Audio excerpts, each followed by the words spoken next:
Start हो गया था, न्यू बैच 18 ऑफ सितंबर से, आज थर्ड डे है। सो लास्ट 2 डेज के अंदर पूरा एंजॉय कर रहे हैं क्लासेस को, यस और नो? नॉर्सेट 7 ऑलरेडी हो चुका है प्री एग्जाम, और प्री का रिजल्ट भी आ चुका है, यस। अभी तो हमारे पास इन्फॉर्मेशन आ रही है, अभी तक पूरे स्टूडेंट्स जो है वो छुपाते हैं, बहुत सारे डरते हैं, उनको लगता है पता नहीं मेंस में होगा नहीं होगा, इसलिए वो बताना नहीं चाहते हैं। बट फिर भी बहुत सारे फ्यूचर नर्सिंग ऑफिसर्स जो सेलेक्ट हुए हैं, और बहुत ही जल्दी उनका जो पूरा डिटेल्स है वो आपके सामने सोशल मीडिया पे होगा। कुछ हो सकते हैं जो रिसेंटली ज्वाइन किया था, जिन्होंने कुछ टाइम पहले ही ज्वाइन किया और बैच उनका कंप्लीट नहीं हुआ, अभी 3 मंथ हुए या 2 मंथ हुए जिनको ज्वाइन किए हुए, उन्होंने भी एग्जाम दिया होगा, पर उनका पेपर उतना अच्छा नहीं हुआ जितना होना चाहिए। सो ऑब्वियसली 2 मंथ 3 मंथ में पूरा नर्सिंग को कंप्लीट करके एग्जाम देना और उसको क्रैक करना पॉसिबल नहीं होता है, टाइम लगता है, थोड़ा टाइम लगेगा। और इस बार नहीं हुआ तो जो आने वाला नोट सीट तो आपने आपके लिए ट्रायल था, कोशिश थी, हो गया तो बहुत अच्छी बात है, नहीं हुआ तो अगले वाले में तो हमें अच्छा करना ही है। वैसे भी तो अप्रैल वाला नोट सीट तैयार है आप सभी के लिए, और सभी जो भी नए आए हैं वो सभी का तो टारगेट नोट सीट 8 ही है, यस और नो? तो नोट सीट 8 को ध्यान में रखते हुए ये बैच हमने स्टार्ट किया था 18 ऑफ सितंबर से। 2 subject psychiatric nursing and sir ने क्या रेस्पिरेटरी स्टार्ट किया, रेस्पिरेटरी स्टार्ट किया। सो रेस्पिरेटरी स्टार्ट हो चुका ऑलरेडी। आज मैं जो स्टार्ट करूंगा वो है एक छोटा सा सब्जेक्ट है, आप लोगों ने पहले पढ़ा होगा स्कूल में या कॉलेज में, जेनेटिक्स पढ़ा है। जेनेटिक्स जो है नॉर्थ सीट के अंदर अपना एक पार्ट रखता है, छोटा सा पार्ट रखता है, ज्यादा बड़ा रोल नहीं है इसका, 1-2 क्वेश्चन जो है इसके आपको कभी कभी देखने को मिल सकता है, और उसी वजह से हमने भी इसको बहुत शॉर्ट में रखा है, डिटेल जेनेटिक्स नहीं है, बहुत ही शॉर्ट में जेनेटिक्स है। विद इन 3 to 4 क्लासेस में मैं कंप्लीट कर दूंगा पूरा, 3 से 4 क्लास में जो हमें एग्जाम के लिए चाहिए वो सारा हम पढ़ लेंगे उसमें। आप लोग कुछ जानते हैं जेनेटिक्स के बारे में? What is genetics, what is the importance of genetics in our nursing? आवाज नहीं आ रही है? थोड़ा मेरा थ्रोट भी काम नहीं कर रहा पूरी तरह से आज, मुझे ऐसा लग रहा है। आ रही है अभी? बिल्कुल, ये सोच जो है नॉर्थ सीट तक बना के रखना है। सो जेनेटिक्स सुना पहले? जेनेटिक्स वर्ड आते ही माइंड में एक पर्सन आना चाहिए। इन 19th century, mid 19th centuries के अंदर एक पर्सन था, and the name of that person is, सुना है सबने, बचपन में बहुत सुना होगा, that is Mendel. Grigor Mendel जो थे, उनका नाम बहुत कॉमनली आपको याद होना चाहिए। और उन पर्सन की बात करें तो उन्होंने ही पूरा जेनेटिक्स दिया है। उन्होंने वो मटर जो था, मटर देखा सबने, वहां से उन्होंने स्टार्ट किया था, उसके ऊपर पूरा उनका एक्सपेरिमेंट था, और उससे पूरा जेनेटिक्स उन्होंने डिटेल में आपके सामने लाके रख दिया। तो वो क्या था उनका जेनेटिक्स और उन्होंने क्या क्या डिस्कवरी करी उसकी हम बात करेंगे और डिटेल में समझेंगे। सो हम स्टार्ट करेंगे आज जेनेटिक्स। जब आप जेनेटिक्स वर्ड की बात करते हैं,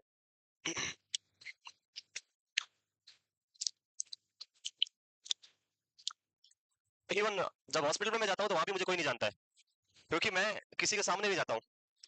उसका रीजन है क्योंकि मैं ऑपरेशन थिएटर में रहता हूँ, ओटी के अंदर, और ओटी के अंदर हर कोई आ नहीं सकता है। लाइक एक वार्ड में काम करने वाला, एक ओपीडी में काम करने वाले से हर कोई आके मिलेगा, और वो भी सबसे मिलेगा, नेता होते हैं वो लोग। लेकिन हम होते हैं ऑपरेशन थिएटर में, ओटी के अंदर, और वहां पे सिर्फ 2 ही पर्सन होते हैं, एक मैं और एक मेरे साथ अदर जो स्क्रब या सर्कुलेटरी होगा, बाकी कोई नहीं होगा। बाकी सर्जन होते हैं जो वो मुझे जानते हैं, मैं उनको जानता हूँ, बाकी से किसी से कोई लेना देना नहीं है। तो मैं ओटी से बाहर निकलने के बाद दूसरे किसी भी नर्सिंग ऑफिसर से पूछोगे, अगर वो यहाँ का है तो बात अलग है, अदरवाइज कोई मुझे नहीं जानता है। बस थोड़ा इंट्रोडक्शन नहीं है। जेआईएनसी जोधपुर जो है, जब से मैं जोधपुर आया हूँ, 2017 से जोधपुर आया, और तब से हम जेएनसी जोधपुर के साथ जुड़े हुए हैं, और इसी कंटिन्यूटी के साथ जो नर्सिंग ऑफिसर्स आप देख रहे हैं उन सबका सपना पूरा करने की कोशिश कर रहे हैं, और आगे भी करते रहेंगे। सो माई सेल्फ आरसी कुमावत, अब मैं बिलोंग जोधपुर से करता हूँ क्योंकि 7 साल हो गए हैं, पहले कहीं और था पर अब जोधपुर का ही हो गया हूँ बेसिकली, क्योंकि 7 ईयर हो चुके हैं, और अब 60 ईयर जब पूरे होंगे तब तक जोधपुर एम्स में ही रहेंगे, तो यहीं के होने वाले हैं लाइफ टाइम। एंड यहाँ पे जो है मैं डिस्कस करूंगा आपके साथ आज जो हम स्टार्ट कर रहे हैं छोटा सा टॉपिक जेनेटिक्स, उसके साथ में इमरजेंसी से रिलेटेड जो भी टॉपिक्स आएंगे उस सारे मैं पढ़ाऊंगा आपको। एक छोटा सा और सिंपल सा टॉपिक होता है जिसको हम बोलते हैं फार्मा, वो भी मैं ही पढ़ाऊंगा, और उसके साथ में मेडिकल सर्जिकल नर्सिंग, वो जो सब्जेक्ट है उसमें भी मेरा एक पार्ट होता है जो मैं आपको डिस्कस करूंगा आगे आने वाले टाइम में। सो ये कुछ टॉपिक्स जो हम डिस्कस करेंगे डे बाय डे, उसके साथ साथ में आपके लिए मॉडल पेपर, ट्यूसडे पेपर सारे कंडक्ट किए जाएंगे। उसके अलावा जितने भी प्रोसीजर्स जो हम डेमोस्ट्रेट करके आपको दिखाएंगे वो भी मैं आपके सामने यहाँ डेमोस्ट्रेट करूंगा। एवरी ट्यूसडे जो है हम 1 by 1 एक प्रोसेस जो है यहाँ पे डेमोस्ट्रेशन रखेंगे आप सभी के लिए, जिससे आप डेमोस्ट्रेशन के थ्रू भी उन चीजों को अंडरस्टैंड कर सके, लर्न कर सके। तो वो सारा यहाँ पे मैं कंडक्ट करूंगा। स्टार्ट करें जेनेटिक्स। जब हम जेनेटिक्स की बात करते हैं तो जेनेटिक्स के अंदर पहला जो वर्ड आता है वो क्या आता है? जीन। जेनेटिक्स वर्ड को देखते ही आपके माइंड में पहला वर्ड क्या आएगा? जीन। और आई थिंक जीन तो सबने सुना होगा, जीन के बारे में सबने सुना है। जीन, जैसे आप नर्वस सिस्टम पढ़ते हैं या फिर रेनल पढ़ते हैं या कोई भी अदर सिस्टम पढ़ेंगे, वहां पे एक बेसिक यूनिट होगा। जैसे ह्यूमन बॉडी की बात करें तो हमारी ह्यूमन बॉडी की बेसिक यूनिट है सेल, नर्वस सिस्टम में न्यूरॉन, रेनल में नेफ्रॉन, ये सारे बेसिक यूनिट्स होते हैं उस सिस्टम के। एज लाइक अगर हम जेनेटिक्स की बात करें तो in our genetics the gene is the basic unit of heredity या जेनेटिक्स। जेनेटिक्स का जो बेसिक यूनिट होगा वो क्या है? जीन है। लाइक आपने देखा होगा जब भी कोई बच्चा बॉर्न होता है किसी फैमिली में, तो बॉर्न होते ही जो भी पर्सन उसके पास पहुंचते हैं वो सारे कंपेयर करना स्टार्ट कर देते हैं। ये तो उस पे गया, ये उस पे गया, इसका रंग उससे मैच कर रहा है, इसका नाक उस पे गया नहीं है, उस आंखें उस पे गई नहीं है, होता है, जाता है किसी पे। तो वो चाहता है सिर्फ अपने मम्मी और पापा पे ही, बस हम कंपेयर पता नहीं किस किस से कर देते हैं उसको। और वो जो जिसपे भी जाता है, either it is looking like a mother और either it is looking like a father, उसका जो सारा राज है वो किस में डिपेंड करता है? जीन के अंदर। द टोटली थिंग्स जो आपकी बॉडी के अंदर अपीयरेंस होगा आपको, वो सारा जो दो टाइप्स हम आगे पढ़ेंगे, genotypes and phenotype. So whatever phenotype is there, जैसा आप दिख रहे हैं, वो सारा किस पे डिपेंड करेगा? मदर एंड फादर के ऊपर। बाकी किसी पर्सन का उसमें कोई रोल नहीं होता है। So either you look like your mother और either you look like your father. Colour also like mother और फादर दोनों का जो भी कलर है वैसा कलर आपको दिखे। तो वहां पे बेसिक यूनिट कौन है? जीन। ये जीन जो है ट्रांसफर होते हैं one generation to another generation, और उसी की वजह से आपका जो ये पूरा स्ट्रक्चर जो है वो फॉर्म होता है। समटाइम इसमें एब्नॉर्मलिटीज होती है, लाइक मदर में या फादर में एब्नॉर्मलिटीज है जीन में, और वो डिफेक्टिव जीन अगर आगे ट्रांसफर होगा तो उसकी वजह से जेनेटिक प्रॉब्लम्स भी ट्रांसफर होगी। सो वो भी हम आगे पढ़ेंगे हर एक डिजीज में। लाइक कैंसर पढ़ेंगे तो आप देखेंगे कि genetic is the main role in cancer development. Mother या फादर में प्रॉब्लम थी तो सीधा कैंसर केस में डेवलप ट्रांसफर हो जाता है नेक्स्ट ऑफस्प्रिंग के अंदर। सो ये बेसिक यूनिट क्या है, इसका आंसर क्या रहेगा? जीन। तो स्टार्ट करते हैं जीन के बारे में, इंट्रोडक्शन ऑफ जेनेटिक्स। जहां भी आपको कोई डाउट लगे आपको पूछ लेना है, और मेरा एक ही फंडा है, लिखने से ज्यादा इंपॉर्टेंट क्या है? समझना, अंडरस्टैंड करना। अगर अंडरस्टैंड किया तो वो याद रहेगा लंबे टाइम तक, और लिख लिया तो लिखा हुआ ही रहेगा नोटबुक में, वो कभी इधर नहीं जाएगा। तो लिखने के लिए मैं टाइम दे दूंगा, हमारे पास टाइम है, डोंट वरी, अप्रैल में नॉट सेट है, लंबा टाइम है अभी, स्ट्रेस नहीं लेना है अभी से, ज्यादा टेंशन नहीं लेनी है, मस्त होके कूल होके पढ़ाई करनी है। और आज से ही स्टार्ट कर दो, एक ही फंडा, जिन्होंने भी एग्जाम दिया उनसे पूछ सकते हैं, वो है एमसीक्यू प्रैक्टिस। जितनी एमसीक्यू प्रैक्टिस करोगे आने वाले एग्जाम में उतना ही क्या मिलेगा आपको? बेनिफिट मिलने वाला है टाइम मैनेजमेंट का। जब जो भी एग्जाम देके आए अगर आप उनसे कभी बात करोगे तो उनको सबसे बड़ी प्रॉब्लम क्या होगी? टाइम ही नहीं मिला। लेकिन अगर आपने प्रैक्टिस किया है क्वेश्चंस का एमसीक्यू का, तो आप बोलोगे कि टाइम ही टाइम था, इतना टाइम था कि मैं तो पहले बैठा था, क्या करूं बेटा बेटा? यस और नो? उसका एक ही रीजन होगा, वो होगा एमसीक्यू प्रैक्टिस, जो आपको डिफरेंट पता बनाएगा दूसरों से। दूसरी बात, इनसे फिर पूछना आप जिन्होंने एग्जाम दिया कि एक भी एमसीक्यू किसी बुक से आया क्या? जो भी किताबें पढ़ते हो, टारगेट हाई, मैं आज नाम ले रहा हूं उनके, प्रीति अग्रवाल, पी आर यादव, और पता नहीं हाई इन लोन, पता नहीं और कौन कौन सी होती है, आई डोंट नो। ये जो भी किताबें पढ़ी है, किसी भी एक किताब से अगर एक सिंगल क्वेश्चन भी आ गया वहां से, कोई भी एमसीक्यू वहां से नहीं आया है, एक भी एमसीक्यू नहीं आया और नहीं आएगा कभी। लेकिन हम पीछे पड़े रहते हैं उन्हीं किताबों के। किसी ने बोल दिया ये अच्छी है, ये लो अब से इसको पढ़ो, अगली बार बोल दिया नहीं नहीं ये अच्छी है, उसको लाओ वो पढ़ो, और ऐसे ही पढ़ते रहोगे हैं। लाइक मैं कहीं पे कुछ देख रहा था तो वहां पे एक ऐसे क्वेश्चन पूछा गया स्टूडेंट से कि आपका पेपर कैसा हुआ? तो स्टूडेंट ने बोला बहुत अच्छा पेपर आया था, शानदार पेपर आया। और मतलब मैं कह नहीं सकता, बहुत अच्छा पेपर था, सब कुछ अच्छा था। तो फिर उससे पूछा फिर आपका क्या होगा? तो बोला मुझे 101% बिलीव है कि मैं 2 साल से पढ़ रहा था और तीसरे साल भी पढ़ूंगा, और मेरा सिलेक्शन इस बार भी नहीं हुआ, अगली बार भी नहीं होगा। तो उसमें लेवल ऑफ कॉन्फिडेंस की बात थी वहां पे। किसकी बात है? कॉन्फिडेंस। उसका कॉन्फिडेंस देखो कि वो क्लियरली बोल रहा है कि मैं 2 साल से पढ़ाई कर रहा हूँ, जहां से भी पढ़ रहा होगा, I don't know about that, और मैं फिर पढ़ूंगा, लेकिन मुझे पता है क्योंकि मैं सेलेक्ट नहीं होगा। क्यों नहीं होगा? क्योंकि वो जो भी पढ़ रहा है वो गलत है। आइदर वो एमसीक्यू बुक्स पढ़ रहा है, जो भी जैसे भी उसका जो टीचिंग मेथड, जो स्टडी करने का तरीका है, वो सारे क्या है? गलत है। और उन्हीं को तो सुधारने के लिए हम लोग यहाँ आते हैं। हम यहाँ पे क्यों हैं? ये जो भी आप पढ़ोगे सब कुछ आपने कॉलेज में भी पढ़ा होगा, पढ़ा है सबने, तभी आपको बैचलर ऑफ नर्सिंग की डिग्री मिला है। ऐसे मिल जाता है फर्जी में? हमारे पास एक प्रोफेशनल डिग्री होती है, एक बीए बीएससी से जो डिग्री होती है और एक बीएससी नर्सिंग की डिग्री में डिफरेंस क्या होता है? वो भी ग्रेजुएट है और हम भी ग्रेजुएट है, but the difference is we are a professional person. हमारे पास प्रोफेशनल डिग्री है और उस प्रोफेशनल डिग्री का डिग्निटी मेंटेन करना है हमें। बीए बीएससी का डिग्री का नहीं है ये, it is not like BA और बीएससी डिग्री जो आप घर बैठे बैठे ऐसे ले आओगे। हाँ हो सकता है कुछ लोग ऐसे भी ला सकते होंगे, पता नहीं, पैसे से कुछ भी हो सकता है, वो बात अलग है। लेकिन हमें ऐसा नहीं करना है। यहाँ पे आ गए तो अब क्या करना है? सिर्फ और सिर्फ हाँ ये कॉन्फिडेंस तो रखना है, लेकिन सिलेक्शन का रखना है। नहीं होगा वो कॉन्फिडेंस अपने अंदर नहीं लाना है। तो स्टार्ट करें genetics. So genetics is deal with science of gene. जो कुछ हम पढ़ेंगे वो किसके अराउंड होगा? सारा का सारा जीन के around. Whatever thing which we discuss here, everything is related to gene. Gene से रिलेटेड सब कुछ हम पढ़ेंगे यहाँ पे। वन मोर टर्म जो यहाँ पे लिखा हुआ है, heredity. What is heredity and it's variation in living organism? What is heredity? कितनी बार लिखा होगा एग्जाम में, जहां मौका मिला जहां पे आपने लिख दिया होगा हेरिडिटी, कोर्स के अंदर heredity heredity heredity, heredity problem लिखा है। आप लोग भी कुछ हो गया तो ये तो हेरिडिटी हमारी, हमारे पिताजी को भी था इसलिए हमें भी होगा, तो हेरिडिटी है। What is heredity? Genetics. Heredity means, heredity is related to transfer, transfer of genetic information. Genetic information का एक जनरेशन से दूसरी जनरेशन में ट्रांसफर होना। बहुत बार हम बोलते हैं कि मदर या फादर में से कोई एक मोटा पर्सन ओबेस है, कोई बड़ा मोटा आदमी है घर में, मम्मी या पापा में से, और उनके जो नेक्स्ट जो जनरेशन होती है, बच्चे होते हैं, उनमें भी कुछ जनरेशन होगी जिसमें क्या देखने को मिलेगा, मोटापा, ओबेसिटी आपको देखने को मिलेगी। और फिर हम क्या बोलेंगे, ये तो इनका खानदान ही ऐसा है। वो खानदान मतलब उनकी हेरिडिटी है, वो उनका जीनोम है, जेनेटिक्स है, वो वहां से ट्रांसफर होकर आ रहा है मदर या फादर से किसके अंदर, नेक्स्ट जनरेशन में। तो इसको हम क्या बोलेंगे, हेरिडिटी। तो ट्रांसफर ऑफ जेनेटिक इन्फॉर्मेशन, और ये इन्फॉर्मेशन को कौन लेके जाएगा एक जनरेशन से दूसरी जनरेशन में, जीन। ये ट्रांसफर करेंगे एक जनरेशन से दूसरी generation. Clear? Yes. So genetics is the study about gene और transfer of information from one generation to another generation which is known as heredity. Clear? Next, ये सिंगल लाइनर एमसीक्यू कभी पूछ ले तो मैंने स्टार्टिंग में ही बताया आपको भी नाम, जब भी कोई पूछ ले आपसे तो एक ही नाम होना चाहिए आपके माइंड में, और वो है फादर ऑफ जेनेटिक्स। पूछे तो answer is the Gregor Mendel is known as the father of genetics, जिन्होंने सबसे पहले 19th सेंचुरी के अंदर 1900 के अंदर इन्होंने ये डिस्कवरी मिड 1950 के अराउंड समथिंग 48 के समथिंग इन्होंने स्टार्ट किया था। वो मटर वाला जो स्टोरी था जो आपने देखा होगा, प्लांट के अंदर वो क्रॉस मैचिंग करा करा के, वो पूरा जो स्टार्ट हुआ था उसी को देखते हुए इनको क्या बनाया गया, father of genetics. Next, the term genetics, जो हम आज टर्म यूज करते हैं जेनेटिक्स, इसकी डिस्कवरी की बात करें तो आंसर याद रखना है William. I think William is very easy to remember because we have a very popular person in our team, that is William. हमारे पास भी एक विलियम जो इधर बैठता है, कभी कभी आप देखोगे, आप जो नए आए उन्होंने देखा होगा, वो आएगा इधर, जो इसको चलाने आए म्यूजिक सिस्टम सिस्टम वो, तो वो विलियम सैमुअल है। और ये विलियम बैटसन है जो उन्होंने 1902 के अंदर क्या दिया था, जेनेटिक्स टर्म दिया था। तो term genetics was coined bye, answer should B William Bateson in 1902। Clear?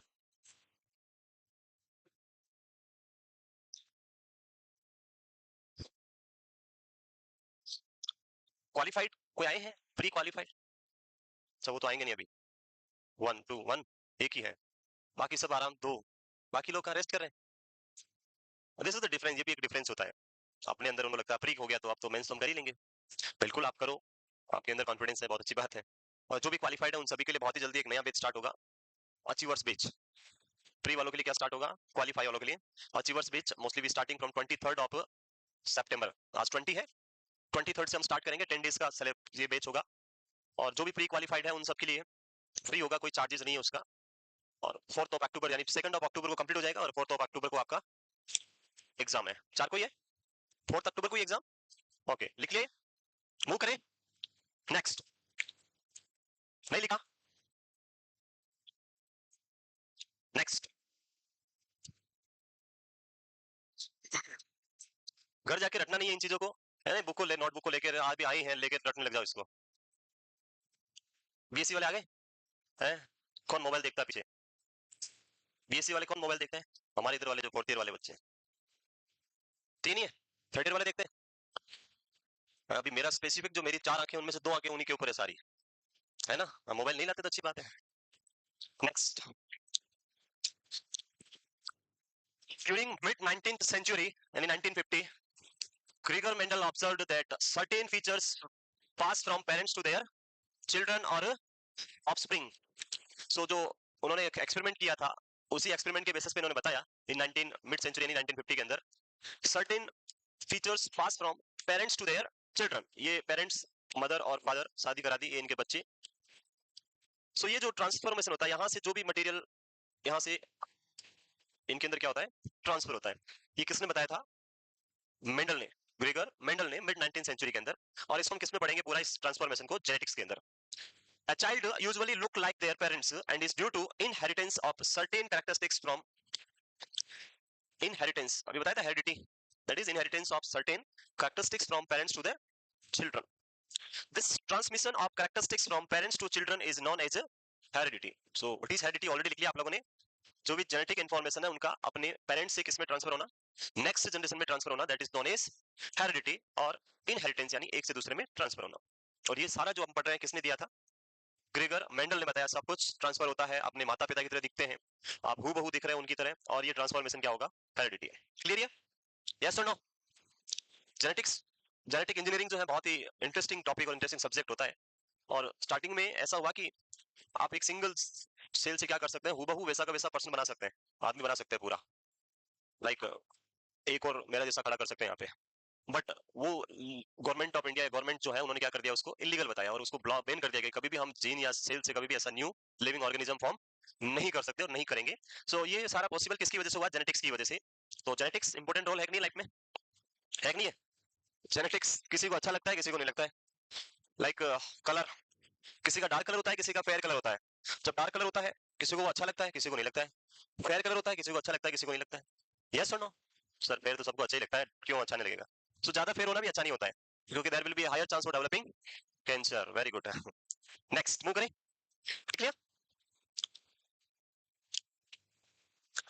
Test के अंदर जो भी आप पढ़ोगे, मैंने पहले भी बताया था आप लोगों को, जो भी नए आए हैं उनको अगर नहीं पता है तो ट्यूसडे को, हर ट्यूसडे को, एवरी ट्यूसडे को क्या होगा आपका 100 एमसीक्यू का टेस्ट पेपर होगा, ओमार बेस्ड। जो आपने 18th ऑफ सितंबर से जो हमने स्टार्ट किया वेडनेसडे से नेक्स्ट मंडे तक जो आप पढ़ोगे, उन सभी में से 100 एमसीक्यू होंगे, either psychiatric nursing, medical surgical nursing, और जो मैं पढ़ा रहा हूँ उनमें से आपके आने वाले पेपर में 100 एमसीक्यू होंगे। तो आप उनको क्या करेंगे, पढ़ते रहेंगे, अपने आप को रिवीजन करते रहेंगे घर जाके, और ट्यूसडे के पेपर में सबको अपना बेस्ट देना है। Everyone should give the best out of जो आप में अंदर पोटेंसी है उनमें से बेस्ट आपको देना है। और एक और स्कीम जो मैंने लगा रखी थी आप लोगों के लिए, जो भी ओल्ड बैच के स्टूडेंट्स हैं और जो न्यू बैच के स्टूडेंट्स हैं, क्या करना है, क्या करना है, ओल्ड वालों के जो नंबर आएंगे उनसे ज्यादा नंबर किसको लेके आने हैं, न्यू बैच वालों को, जिन्होंने अभी ज्वाइन किया है। तो आप लोग इनसे ज्यादा पढ़ के आओगे तभी आपको क्या मिलेंगे। ये वो नहीं है मास्टर जी के हाथ में कि मैं ज्यादा नंबर दे दूंगा, 4 नंबर दे एक्स्ट्रा, वो मशीन से चेक होगी ओमार, तो ऑटोमेटिक नंबर आएंगे, बट आपको नंबर ज्यादा इनसे लेके आने। इफ यू ब्रिंग अबव 90 और 90 और अबव 90, सब है वो तो, ओल्ड और न्यू जो भी है सबके लिए, अगर आप 90 या 90 से अबव मार्क्स लेके आओगे तो आप सबके लिए क्या होगा, मेरी ओर से एप्रिसिएशन होगा, कुछ गिफ्ट होगा आपको, जो सिर्फ मैं अपनी ओर से दूंगा, इंस्टीट्यूट की ओर से नहीं, वो इंस्टीट्यूट का जो भी है वो अलग पॉलिसी है। तो वो भी आप सबके लिए ओपन है। तो आपको कितने नंबर लाने, 100 में से 90 और अबव 90, यस और नो? अरे बिल्कुल ले आओगे, इसमें क्या करना है, नहीं ला सकते? आज अगर आप अबव 90 लेके आओगे तभी तो एग्जाम में हम उसको इंप्लीमेंट कर पाएंगे और वहां भी लेके आप आएंगे। यस? अभी सिर्फ 6 डेज का सिलेबस है, वहां पे 6 महीने का सिलेबस होगा, जो आप 6 मंथ में पढ़ोगे वो सारा आएगा, यहाँ सिर्फ 6 डेज का आएगा। सो आई थिंक 6 मंथ से ज्यादा बेटर याद रखना किसको होगा, 6 डेज का, और उसमें तो आप 90 का सर 100 से 100 लाएंगे हम तो, ऐसा बोलो, कॉन्फिडेंस वो रखना है। यस? वेरी गुड, चलो नेक्स्ट आगे। Next is the basic unit of heredity is gene, अभी बताया था मैंने, gene. Gene which is consist of portion of DNA molecule. So gene की बात करें, व्हाट इज जीन? डीएनए जानते हो सब? एक बार एग्जाम में आया था, what is the DNA stand for? तो डीएनए क्या है? डीऑक्सी या dioxy ribose, ribose nucleic acid, ऐसे ही होता है। सो ये जो होता है, 2 पर्सन थे जिनका नाम था वॉटसन एंड क्रिक, इन्होंने सबसे पहले बताया कि डीएनए क्या होता है, ऐसे डबल हेलिक्स होता है, डबल हेलिक्स यानी 2 होते हैं, 1 और 2, और इनके बीच में ऐसे क्या होता है, बॉन्डिंग होती है, एजी होता है कुछ, एडेनिन, गुआनिन, थायानिन, साइटोकाइन, साइटोसिन, 4 होते हैं। सो ये जो बॉन्डिंग होता है, ये स्ट्रक्चर्स को हम क्या बोलते हैं, दिस इज नोन एज, ये क्या है, DNA, this is the DNA, deoxyribose nucleic acid. Now gene क्या होता है? So gene is the fragment of DNA, like this is the one gene, एक पार्ट यहाँ का, एक पार्ट यहाँ पे, ये मैं ग्रीन जो बना रहा हूँ ये क्या है, these are the gene. So gene क्या है, gene is the, it's a fragment of DNA, this green part is the gene। तो ये लिखा है कि the basic unit of heredity is gene which consists of portion of DNA molecule। DNA molecule का एक छोटा सा क्या होता है, पोर्शन होता है, जो क्या बनाता है, जीन बनाता है। तो जीन किससे बना है, तो आंसर क्या होगा, डीएनए से बना है, डीएनए मॉलिक्यूल में। Next, the term gene was coined by Johnson in 1909। 1902 के अंदर विलियम बेटसन ने जेनेटिक्स टर्म दिया था, और 1909 के अंदर जॉनसन ने आपको कौन सी टर्म दिया, जीन। जेनेटिक्स के अंदर से क्या निकाल दिया उन्होंने, जीन निकाल दिया अलग से। Next, in 1927 Miller found that exposure of x-ray, जानते हो एक्सरे करवाया सबने? एक्सरे जो है आप लोग बहुत फ्रीक्वेंटली करवाते होंगे, जब भी हम एक्सरे करवाते हैं तो वहां से हार्मफुल रेडिएशन एक्सपोज होती है, जो हार्मफुल रेडिएशन होती है वो एक्सपोज होगी, एक्सरे नाम ही एक्सरे, यानी रेडिएशन का नाम एक्सरे, जो रिलीज होती है वो आपकी बॉडी के थ्रू पीछे एक प्लेट लगाते हैं, उसमें एब्जॉर्ब हो जाती है, और उसके अंदर जो भी पिक्चर्स है वो प्रिंट करके आपको देते हैं, जिसको हम क्या बोलते हैं, एक्सरे। कुछ बॉडी पार्ट को क्रॉस करती है, कुछ को नहीं करती है, उसके बेसिस पे आपको डिफरेंट डिफरेंट पिक्चर्स वहां पे देखने को मिलती है। बट दीज एक्सरेज आर, जो ये हार्मफुल रेज है x-ray, these are very danger for our body. ये एक्सरे क्या करेगी, हमारी बॉडी के अंदर जाएगी, और बॉडी के अंदर एक स्पेसिफिक रेडिकल्स होता है, इसको हम बोलते हैं OH माइनस, इसको हम क्या बोलते हैं, फ्री रेडिकल्स। ये जो फ्री रेडिकल्स है इनको रिलीज करवाती है एक्सरे, क्या करवाएगी, release the free radicals from cell in our body, that is OH minus। and when OH minus number is very high in the body, अगर इनका नंबर बहुत ज्यादा है बॉडी में, तो these OH minus are capable to cause what, mutation, not cancer, mutation, gene mutation. Mutation क्या होता है मैं थोड़ी देर में पढ़ाऊंगा। जीन म्यूटेशन का मतलब जीन की स्ट्रक्चर्स को अल्टर्ड कर देते हैं। एक्सरे आपकी बॉडी पे एक्सपोज हुआ, उससे क्या रिलीज हुआ सेल से? OH minus which is known as free radicals. And ये जो फ्री रेडिकल्स होते हैं ये कैपेबल किसमें है? They are capable to produce gene mutation. Free radicals क्या करवाएंगे? causes due to the presence of free radicals, excessive number of free radicals in our body lead to gene mutation. So ये x ray mutation कर सकते हैं। ये किसने बताया था? मिलर ने। कब बताया? 1927. In 1927, Miller found that exposure of X-ray lead to damage in the gene, which are called mutation. That is known as mutation. Clear? What is mutation? Either gene में डैमेज होना, जीन का number extra हो जाना, gene का number decrease हो जाना, gene का एक पार्ट दूसरी जीन पे जाके या दूसरा इधर क्रॉस लिंक हो जाना. These all are known as mutation, जो मैं अभी थोड़ी देर में आपको पूरा डिटेल में पढ़ाऊंगा. This mutation or this X-ray exposure is very dangerous when our body is under developing. जो बॉडी क्या हो रही है? डेवलप हो रही है. Under developing. Specifically like organ genesis is ongoing. Organ genesis कब होता है? Organ genesis. Organ genesis. Organ कब बनते हैं? जब बच्चा किसमें होता है? फीटल लाइफ में होता है, वूम के अंदर होता है, तब क्या बनते हैं? ऑर्गन बनते हैं. और उस टाइम अगर एक्सपोजर होगा तो सबसे डेंजरस होगा वो लाइफ के अंदर. हमारी होल लाइफ की बात करें तो एक्सरे एक्सपोजर कब सबसे ज्यादा डेंजरस होता है? तो आंसर होगा in foetal life. In our foetal life the exposure of the X-ray is most dangerous. And वहां पे ये OH रेडिकल्स जो है वो क्या करेंगे? आपका जीन म्यूटेशन करेंगे और आपके अंदर जो भी वूम के अंदर जो बेबी है, फीटस है, उसके अंदर क्या करेंगे? Congenital malformation, genetic defect create करेंगे. बच्चे का पैर नहीं बनेगा या कुछ बनेगा तो टेढ़ा मेढ़ा बनेगा या हाइड्रोसिफिलिस होगा या जीन कुछ ना कुछ डिफेक्टिव जरूर होगा बच्चा.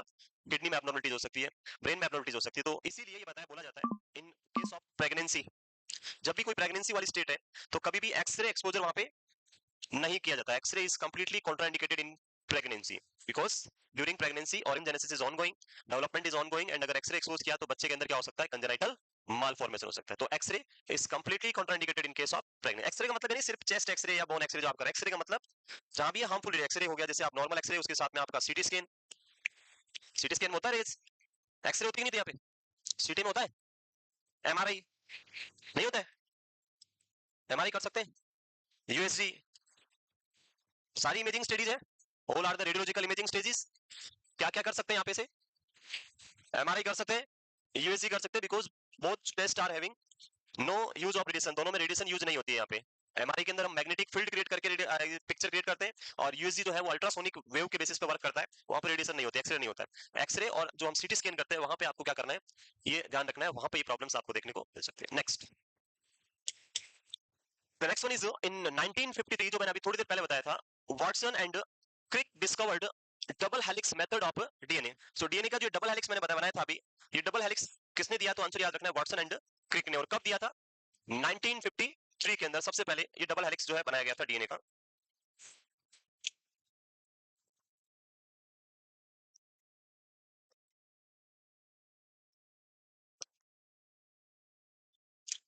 क्लियर है?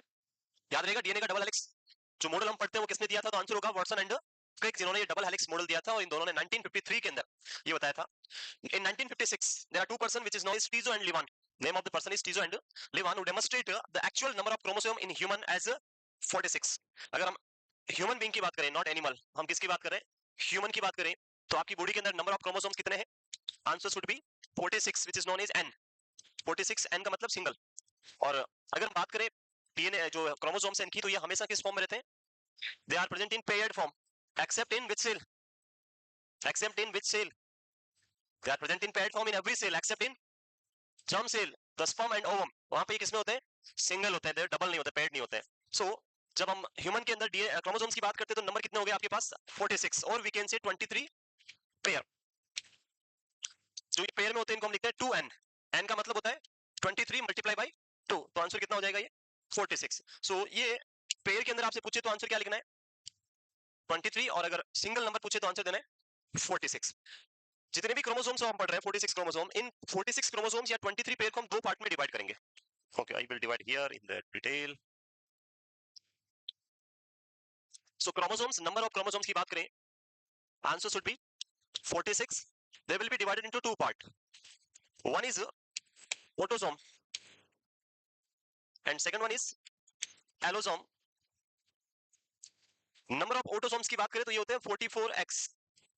एंड अगर हम एलोसोम्स की बात करें तो ये होंगे 2 आइदर XX और ये 2 तो ऐसे है XX या फिर X और Y. दो होते हैं, एक पेयर में तो XX हो सकता है, दूसरे पेयर में X और Y हो सकते हैं. सो टोटल कितने हो गए? 44 इधर हो गए और इधर आपके दो, तो टोटल नंबर 46.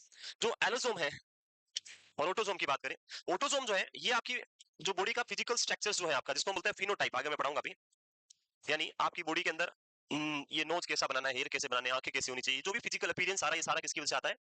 ऑटोसोम्स की वजह से, 44 क्रोमोसोम्स की वजह से। यानी इन सब की इंफॉर्मेशन जो लेके आएगा वो ये 44 क्रोमोसोम्स लेके आएंगे। एंड जो आपके दो बचे हुए क्रोमोसोम्स हैं जो इधर बचे हुए, इनकी अगर हम बात करें तो ये है रेस्पॉन्सिबल फॉर, इनको हम बोलते हैं सेक्स क्रोमोसोम, अदर वर्ड में क्या बोलते हैं? Sex chromosome. So these are responsible for sex determination. Either person is male or female, ये कौन determine करेंगे?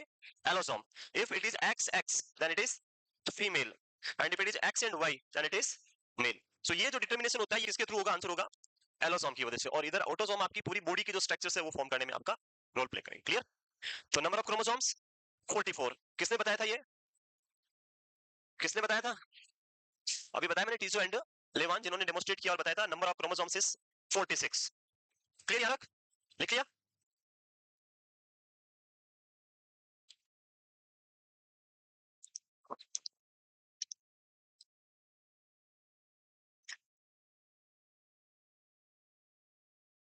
वो करें? यस। Next, gene. सो जो बेसिक यूनिट है हमारे जेनेटिक्स का, उसके बारे में अभी जो हमने पढ़ा वो सिर्फ कुछ नेम पढ़े थे हमने यहाँ पे, कि जेनेटिक्स वर्ड किसने दिया, जीन वर्ड किसने दिया, फादर ऑफ जेनेटिक्स कौन है, क्रोमोसोम्स किसने दिए, तो ये सारा हमने बेसिक पढ़ लिया। वन वन लाइन के एमसीक्यूज जो कभी आपसे पूछ ले। नेक्स्ट जो है बेसिक डिटेल जो है वो हम पढ़ते हैं। सबसे पहले किसकी बात करेंगे? जीन के बारे में। तो जीन क्या है? Gene is defined as a segment of DNA which is deoxyribose nucleic acid which carries the genetic information. So जो मैंने अभी DNA बनाया था आपने देखा होगा डबल हेलिक्स DNA। इसी डबल हेलिक्स DNA के अंदर अगर हम बात करें तो आपका क्या प्रेजेंट है? One segment of DNA, like ये जो सेगमेंट है यहाँ पे, मैं इसको अगर इधर ड्रॉ करूं तो दिस इज द जीन। ये क्या है? जीन। ये जो सेगमेंट ऑफ डीएनए यहाँ पे है, या फिर इधर मान लो ये हो गया, इधर हो गया, यहाँ पे हो गया, these are the segment of DNA which is considered as the gene. ये क्या है? Gene. Gene is the basic physical and the functional unit of heredity. Heredity का मींस क्या था? What is heredity? Transfer of genetic information from one generation to another generation. और इसको basically कौन करता है? तो आंसर होगा जीन। यहाँ पे रेस्पॉन्सिबल स्ट्रक्चर है आपका gene. DNA has also segment which do not contain gene. Obviously, like यहाँ पे देखेंगे, यहाँ से लेके यहाँ तक इस सेगमेंट में कोई जीन नहीं है, यहाँ पे कोई जीन नहीं है, इधर कोई जीन नहीं है। तो बहुत सारे पार्ट ऐसे होते हैं जहाँ जीन नहीं होता है, और बहुत सारे पार्ट जहाँ पे छोटे छोटे सेगमेंट बनाएंगे, जीन बनाएंगे। सो डीएनए के अंदर कुछ सेगमेंट में जीन प्रेजेंट होते हैं, कुछ में जीन आपके क्या रहेंगे? एब्सेंट रहेंगे। Number of gene is 46। That is the number of chromosome, जो अभी इसके बाद में पढ़ाऊंगा, अगला टॉपिक में पढ़ाऊंगा chromosomes. Gene is the basic hereditary unit है, और इसके नंबर की बात करें तो ये ज्यादा होते हैं, नॉट 46, ये थाउजेंड्स नंबर पड़ेंगे यहाँ पे। तो नियर बाई 40,000 के समथिंग आपको क्या देखने को मिलेंगे? जीन जो है वो देखने को मिलेंगे। आगे लिखा हुआ अगली स्लाइड पे, देख लिया? तो जो भी आज हम पढ़ेंगे टिल 5 PM, उसको घर जाके क्या करना है? रिवाइज करना है। जहां भी डाउट लगे आके क्या करना है? पूछ लेना। कल बिफोर जो क्लास है वो स्टार्ट होने से पहले, in the starting of the class, you ask sir ये टॉपिक थे जहां पे मुझे ये डाउट था और इनको हम वापस क्लियर कर लें। इवन अभी भी अगर लगे कि ये कुछ पॉइंट जो है वो समझ नहीं आए, तो आप इन बिटवीन क्लास भी आप पूछ सकते हैं। It is allowed to ask the question related to the topic. बस अननेसेसरी क्वेश्चन या अननेसेसरी थिंग्स जो है वो नहीं होनी चाहिए क्लास के अंदर। यस? क्लियर है?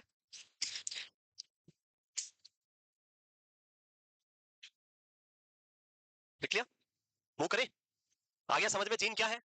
It's a segment of DNA, यानी डीएनए से ही बना है आपका जीन, और ये हेरिडिटी का बेसिक यूनिट होता है जिसकी हम बात कर रहे हैं, gene. Next, the human genome contain about 30,000 to 40,000 of gene and each gene varies in the size. Total number of gene की बात करें तो कितने जीन हो सकते हैं? 30 to 40,000 जीन हो सकते हैं। हर एक जीन अलग अलग काम करेगा, अलग अलग साइज का होगा। एक जीन हेयर के लिए, एक जीन ईयर के लिए, एक नोज के लिए, एक कलर के लिए, एक इसके लिए, अलग अलग सब बॉडी पार्ट के लिए अलग अलग जीन है। और सबका साइज क्या हो सकता है? यहाँ पे डिफरेंट डिफरेंट साइज, सेम नहीं होगा, अलग अलग होगा। An allele, what is allele? Allele,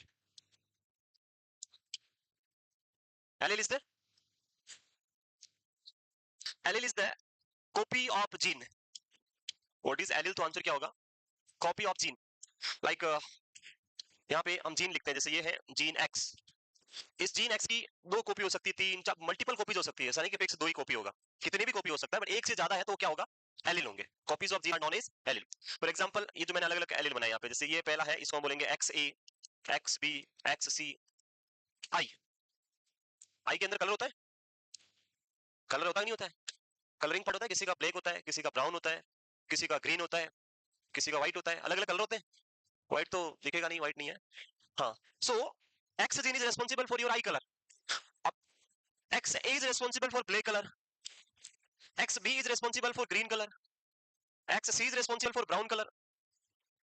सो ये जो हम बात कर रहे हैं कि जीन एक्स का काम क्या है, व्हाट इज द, ये जीन एक्स मैंने एग्जांपल दिया है, ऐसा नहीं कि आप एग्जाम में, यही एग्जाम में तो वैसे थ्योरी पार्ट है नहीं, पर एक्स मैंने क्या दिया यहाँ पे, इट्स एन एग्जांपल कि like X gene is responsible for eye colour. Then eye के कलर क्या होते हैं, अलग अलग होते हैं, क्या सबके अंदर सेम होता है आई का कलर, सब में अलग अलग होता है। So X gene is responsible for colour of the eye, but the different different allele of this X is responsible for different different colour of the eyes. Yes, so allele का मतलब क्या हो गया, कॉपी ऑफ जीन, काम एक ही कर रहे हैं, सब कलर ही प्रोड्यूस कर रहे हैं, बट एक अलग कलर प्रोड्यूस कर रहा है, दूसरा अलग कलर प्रोड्यूस कर रहा है, तीसरा उससे अलग कलर प्रोड्यूस कर रहा है। So this is known as allele, copy of gene, याद रहेगा, यस और नो। चलिए आगे, next. So an allele is one of two or more, दो भी हो सकता है, दो से ज्यादा, तीन चार पांच, कितनी भी कॉपी हो सकती है। It's a form of given gene variant, अलग अलग, जैसे मैंने एक्स के वेरिएंट बताए ए बी सी डी ई, तो ये variants of X gene, variants of Y gene, variants of Z gene, अलग अलग जीन के अलग अलग वेरिएंट्स आप देखेंगे और उनका अलग अलग बॉडी के अंदर फंक्शन आप देखेंगे। तो नेक्स्ट टाइम पूछेंगे एलील तो आंसर दे देंगे what is allele. Allele is the copy, simple word में याद रखना है, कॉपी ऑफ जीन, जिनका अलग अलग बॉडी पार्ट, अलग अलग पर्सन में जाके वो अलग अलग फंक्शन करेंगे। जो मैंने जैसे एक सिंपल सा एग्जांपल दिया आई का कलर का, हेयर का भी हो सकता है, हेयर कलर, किसी के अंदर ब्राउन हेयर होते हैं, किसी के अंदर ब्लैक हेयर होते हैं, किसी के अंदर व्हाइट हेयर होते हैं, किसी के अंदर कुछ और कलर के हेयर होंगे, तो वहां भी क्या है, different different allele of gene है, कलर के लिए एक ही जीन है हेयर कलर के लिए, लेकिन उसके अलग अलग वेरिएंट जो है वो अलग अलग कलर बॉडी में प्रोड्यूस करें। स्किन कलर, स्किन का नोज शेप, उसका भी अलग अलग जीन होगा, किसी में ज्यादा लंबा नोज होता है, किसी में शॉर्ट होता है, किसी में बिल्कुल डिप्रेस्ड नोज होता है अलग अलग नोज।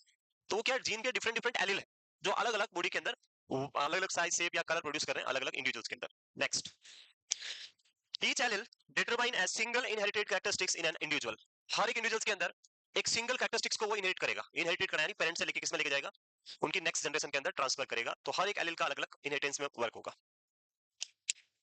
तो तीन हो गया क्लियर। नेक्स्ट,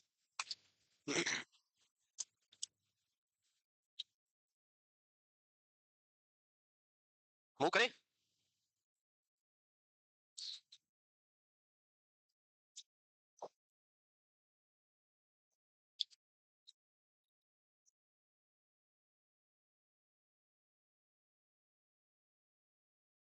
लिख लिया, मूव करें।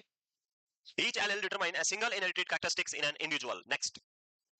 Next is chromosome. Next is the chromosome. Chromosome came from, chromosomes क्या है, दो वर्ड से मिलकर बना है, chroma plus soma. Chroma means होता है colour, soma means body, soma means body. So chromosome क्यों रखा इसका नाम, तो इसका रीजन था कि जैसे यहाँ पे आगे मैं इसकी स्ट्रक्चर्स पढ़ाऊंगा क्रोमोसोम्स की, this is the structures of chromosome. When you put this chromosome in a dye, किसी एक डाई, यानी डाई का मतलब जानते हैं, कलर प्रोड्यूसिंग सब्सटेंस, जो कलर करता है वो क्या, डाई। सो आप जब इसको, जो आपकी सेलुलर डाइज होती है, एक होती है कपड़ों के लिए डाई, ह्यूमन सेल को स्टेन करने वाली जो डाई है, उसके अंदर अगर आप इसको पुट करेंगे, when you are putting this chromosome in है डाई, दिस क्रोमोसोम्स बॉडी, ये पूरी क्या है, इसकी बॉडी है, this body will stain in different different colours. Like जब आप इसको पुट करेंगे रेड डाई में, तो इसके ब्लू, जैसे मैंने ब्लू कलर लिया तो ब्लू डाई में, तो इसके डिफरेंट डिफरेंट पार्ट के ऊपर क्या हो जाएगा, इस तरह से ब्लू कलर से स्टेनिंग हो जाएगी। That's why it is known as chroma, chroma means colour, ये कलर से स्टेन हो जाती है। एंड किस पार्ट पे स्टेनिंग होती है, बॉडी के ऊपर, इसका जो बॉडी है पूरा, इसलिए इसको हम क्या बोलते हैं, chromosome, that's why it is known as chromosome. So ये जो स्टेनिंग है ये आपकी हेल्प करती है आइडेंटिफिकेशन ऑफ जीन को आइडेंटिफाई करने में। जब आप 46 नंबर ऑफ क्रोमोसोम्स या जीन जो 46 क्रोमोसोम है उनको आइडेंटिफाई करना है, तो उनके लिए हम क्या करेंगे, डिफरेंट डिफरेंट डाइस यूज करेंगे, उनको स्टेनिंग करके पता लगा सकते हैं ये कौन सा जीन है और इसमें कहां डिफेक्ट है, वो सारा आइडेंटिफिकेशन किया जा सकता है। सो यही है, the term chromosome come from the Greek word for colour means chroma and body which means soma. Scientists gave the name to chromosome because they are cell structures or bodies that are strongly stained by some colorful dyes used in research. जब आप research करते हैं genetics के अंदर, तो वहां पे dies use करते हैं जिनसे ये क्रोमोसोम्स क्या हो जाता है, इजीली स्टेन हो जाता है, इसलिए इनका नाम क्या रखा, chromosome. Chromosomes are spread like structured located inside the nucleus of animal and plant cell. So मैं अभी पूरा डिटेल में इसकी स्ट्रक्चर्स बनाता हूं और आपको बताता हूं क्रोमोसोम्स कैसे होते हैं, आप लिख लो एक बार।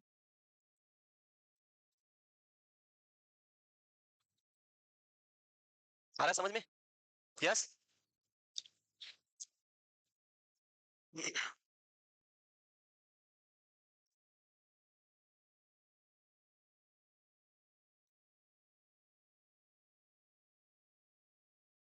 ऊपर नहीं लिख सकते, इधर लिख के नहीं लिखा जा सकता है, नहीं लिखा जाता है।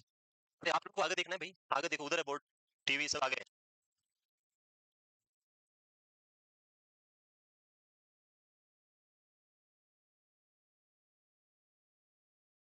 Chromosome is a colouring material in our genetics, genetics के अंदर जिसमें कलर स्टेरिंग हो सकता है वो कौन है?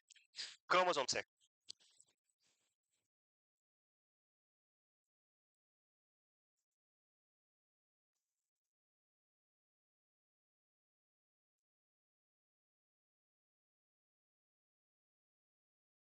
लिख लिया? मूव करें? नेक्स्ट द स्ट्रक्चर्स कैसा होता है क्रोमोसोम्स, हम एक बार ड्रॉ करके देखते हैं, उसके बाद इसमें क्या लिखा हो देखेंगे। तो ये लिख लिया तक? तो हमने बात किया था क्रोमोसोम्स की, तो क्रोमोसोम हमेशा कौन सी फॉर्म में रहते हैं? पेयर्ड फॉर्म के अंदर। Number of chromosome is 46, they are always present in paired form and total pair is 23 pair. So 23 pairs को मैं यहाँ पे एक पेयर को ड्रॉ करूंगा यहाँ पे, और उसकी स्ट्रक्चर्स को हम यहाँ पे बात करेंगे। देख लिया? कोई नहीं, वापस आ जाएगा, नहीं लिखा तो एक बार समझ लें आप लोग। सो जब हम क्रोमोसोम्स की बात करते हैं, सो ये मैंने यहाँ पे दो थ्रेड लाइक स्ट्रक्चर्स बनाई, लिखा था it's a thread like structure. These two threads, जो मैंने ऐसे दो थ्रेड बनाए, ये एक और ये दो, अगर हम इनकी बात करें तो ये दोनों एक दूसरे से सेम सेम टाइप के होते हैं, एक दूसरे से सिमिलर होते हैं। वही क्या बनाएंगे? पेयर बनाएंगे। अगर डिफरेंट डिफरेंट होंगे तो पेयर नहीं बनेगा। सो ये दोनों से क्या होते हैं? सेम होते हैं। और ये जो है इसको हम बोलते हैं क्रोमेटिड। इसको हम क्या बोलते हैं? Chromatid. This is the one chromatid, this is the second chromatid. दो हो गए chromatid and they are similar to each other. That's why these two chromatids are known as sister chromatids. इनका नाम क्या रखा? Sister chromatid. एक दूसरे की क्या है ये? सिस्टर, एक दूसरे की बहन, भाई बहन, बहन जो होती है सिस्टर, सिस्टर, उससे सिस्टर क्रोमेटिड है। यहाँ पे दो टाइप से आपको देखिए, ये जो स्ट्रक्चर यहाँ पे दिख रही है, बीच में क्या हो रखा है इनका? क्रॉसिंग हो रहा है, they are crossing over with each other, crossing कर रहे हैं। This crossing point is known as the point where the cross with each other, this structure या this area is known as centromeres, centrosome. Now जहां पे ये crossing कर रहे हैं दोनों क्या होंगे? सेंट्रोसोम। ये दोनों पूरा थ्रेड लाइक स्ट्रक्चर को क्या नाम दिया? Sister chromatids. ये जो पार्ट हम पढ़ते हैं, एक पार्ट इधर और एक पार्ट इधर, दिख रहे हैं? इसके एंड पार्ट पे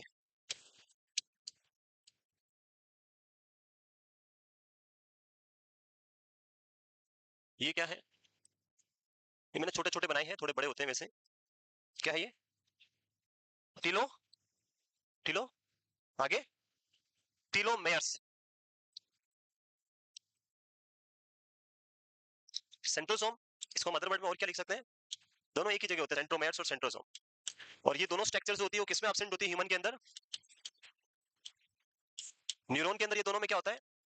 एब्सेंट होता है। और इसी वजह से न्यूरॉन जो है कभी भी अपना वापस रीजनरेशन नहीं कर सकता है। फॉर रीग्रोथ और सेल का नया वापस सेल बनने के लिए कौन चाहिए आपको? सेंट्रोसोम एंड सेंट्रोमियर चाहिए। अगर ये नहीं है तो कभी भी आपका ये रीजनरेशन नहीं हो सकता। तो इस क्रोमोसोम्स में ये प्रेजेंट होता है, इसलिए क्रोमोसोम्स क्या कर सकता है? एक से दूसरी कॉपी बना सकता है, रीजनरेट हो सकता है। ये जो होता है ये वाला पोर्शन, ये स्मॉल वाला पार्ट है, और ये क्या है? लॉन्ग वाला पार्ट है, स्मॉल एंड लॉन्ग। तो ये जो बेसिक स्ट्रक्चर होती है इसको हम क्या बोलते हैं? This is non is chromosome. Clear? Move करें, मूव करें, बना लिया? दिस इज द, ये आर्म्स हो गई, ये कौन सी है? लॉन्ग आर्म, और ये आपकी स्मॉल या शॉर्ट आर्म, दोनों एक ही बात है, स्मॉल आर्म या short arm.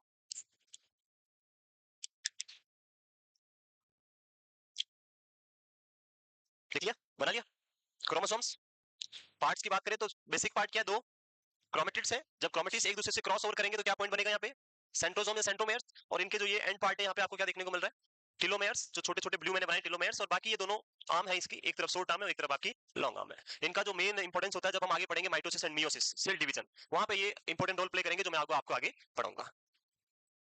So this is the basic structure of our chromosomes. लिख लिया? क्रोमोसोम्स हो गया, हटा दे। नेक्स्ट, नहीं बनाया?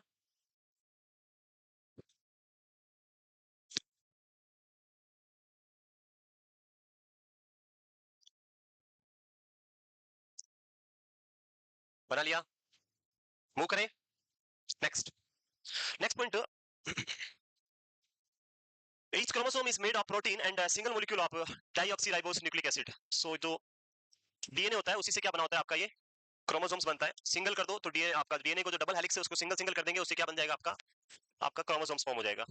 पास from parents to the offspring, DNA contain the specific instruction. DNA के पास क्या होता है? इंस्ट्रक्शन होते हैं कि भाई किसको कैसा बनाना है। That make each type of living creature unique. आपने देखा होगा कभी भी कोई भी पर्सन किसी से मैच नहीं कर सकता है, स्पेसिफिकली जेनेटिक्स बेसिस पे आप देखें तो कभी मैच नहीं होगा। इवन आपका फिंगरप्रिंट भी कभी मैच नहीं होगा, देखा है कभी फिंगरप्रिंट मैच होता है? अगर फिंगरप्रिंट किसी का मैच होता तो फिर आधार कार्ड बन ही नहीं सकता किसी का, बायोमेट्रिक पॉसिबल ही नहीं होता फिर। यस और नो? तो ये सारा जो डिफरेंशिएशन आ रहा है, जो यूनिक बन रहा है, ये कौन बनाता है आपको? पूरा जेनेटिक्स, जीन, क्रोमोसोम्स जो है वो आपको क्या कर रहे हैं, पूरा डिफरेंस यहाँ पे कर रहे हैं, डिफरेंशिएट कर रहे हैं, हर एक पर्सन को अलग अलग बना रहे हैं। कभी कभी आप देखते हैं कि कुछ लोग जो आप ऐसा ढूंढ ले आते हैं कि ये उसके जैसा दिखता है, कुछ ले आते हैं ऐसा, ये उसके जैसा दिखने वाला एक और पर्सन मिल गया। इट में भी पॉसिबल, कुछ इंडिविजुअल्स हो सकते हैं जो सूबहू दिखने वाले हो सकते हैं, ऐसा कभी कभी हो जाता है, देखा है? मोदी जी जैसा दिखने वाला दूसरा मोदी जी आ गया, गांधी जी एक और आ गए, थोड़े दिन पहले मिले थे, बापू जी वहां पे अहमदाबाद में मिले थे। तो वो बापू जी तो नहीं है, बट अगर हम जेनेटिक्स पे जाएंगे वहां पे, जेनेटिक्स को हम दो टाइप से पढ़ते हैं, one is genotype and second one is phenotypes. दोनों के बारे में डिटेल में आगे हैं। सो कभी भी आप जेनेटिक्स के बेसिस पे जाएंगे तो कभी भी जीनोटाइप किसी का मैच नहीं करता है, किसी भी इंडिविजुअल का जीनोटाइप किसी भी दूसरे इंडिविजुअल से मैच नहीं करेगा। फिनोटाइप में कुछ फीचर्स थोड़े बहुत मैच हो सकते हैं, भाई अब ह्यूमन ही तो बनाना है, आदमी बनाना है, तो थोड़े बहुत सेम कहीं एक दूसरे के हो सकते हैं, बट वो हूबहू तो पॉसिबल कभी नहीं होगा। दूर से देखने पे सेम दिख सकता है, वो इल्यूजन जरूर आपको लग सकता है। इल्यूजन होता है, इसको इल्यूजन ही बोलते हैं। इल्यूजन ही होता है, नहीं होता है? इल्यूजन तो सर अभी पढ़ा होगा, साइकेट्रिक पढ़ा रहे सर, इल्यूजन पढ़ा दिया? नहीं आया अभी टर्म? टर्मिनोलॉजीज पढ़ा रहे होंगे सर अभी साइकेट्रिक में, बेसिक टर्म जो है वो हमारा टर्म आएगी इल्यूजन। जानते हो illusion? What is illusion? Excessive misperception. Simple सा होता है, किसी भी स्टिमुलाई को रॉन्ग परसीव करना, that is known as illusion. It's a perception disorder जहां पे आप रॉन्ग परसीव कर रहे हैं या मिस इंटरप्रेट कर रहे हैं किसी भी स्टिमुलाई को, that is known as illusion. इसको हम बोलते हैं इल्यूजन। ये कुछ कॉमन चीजें होती है जो एग्जाम में हर बार पूछते हैं वन लाइनर में, इल्यूजन, डेल्यूजन, हेलुसिनेशन। और sir will give you best example and best explanation जो साइकेट्री के अंदर सर आपको देंगे, तो वो आप वहां पढ़ेंगे इल्यूजन क्या है और डेल्यूजन और हेलुसिनेशन। मेरे एग्जांपल तो बहुत पुराने हो गए, आपको अभी समझ में भी नहीं आएंगे। चलिए आगे, next. Yes, okay, the next one is chromosome. The number of chromosomes in human cell is 46। Already लिख लिया हो तो वापस नहीं लिखना है, which is as 23 paired. Already अगर आपने लिख दिया पहले तो वापस नहीं लिखना, वो सेम ही है। The pattern is called diploid. So यहाँ पे दो टाइप का पैटर्न हो सकता है, एक होता है हैप्लॉइड एंड एक होता है डिप्लॉइड। हैप्लॉइड का मतलब सिंगल एंड डिप्लॉइड का मतलब डबल। सब जब क्रोमोसोम जो है डबल डबल दो एक साथ रहेंगे तो इनको हम बोलेंगे डिप्लॉइड, और अगर ये सिंगल सिंगल है तो इनको हम क्या बोलेंगे, हैप्लॉइड। सो सिंगल हम कहां देखेंगे, जर्म सेल के अंदर, जहां पे म्यूटिक डिवीजन होता है, मियोसिस होता है, एक होता है माइटोसिस और एक होता है मियोसिस। तो मियोसिस डिवीजन के बाद में सिंगल सिंगल आपको वहां पे हैप्लॉइड सेल्स देखने को मिलेगी, और नंबर ऑफ क्रोमोसोम्स वहां पे 23 होंगे, तो वो है हैप्लॉइड। और डिप्लॉइड का मतलब डबल, जो बाकी नॉर्मल सारी बॉडी की सेल में कैसा होता है, diploid pattern, double. Out of 46 chromosome 44 chromosomes are called auto. ये आई थिंक आपने लिख लिया हो तो वापस नहीं लिखे। 44 chromosomes are known as autosome and rest two are called as sex chromosome. मैंने बताया था अभी 44x और XY और XX जो आपके एलोसोम के अंदर आएंगे। सेक्स क्रोमोसोम या अदर वर्ड में आप क्या बोल सकते हैं इनको, एलोसोम। क्लियर?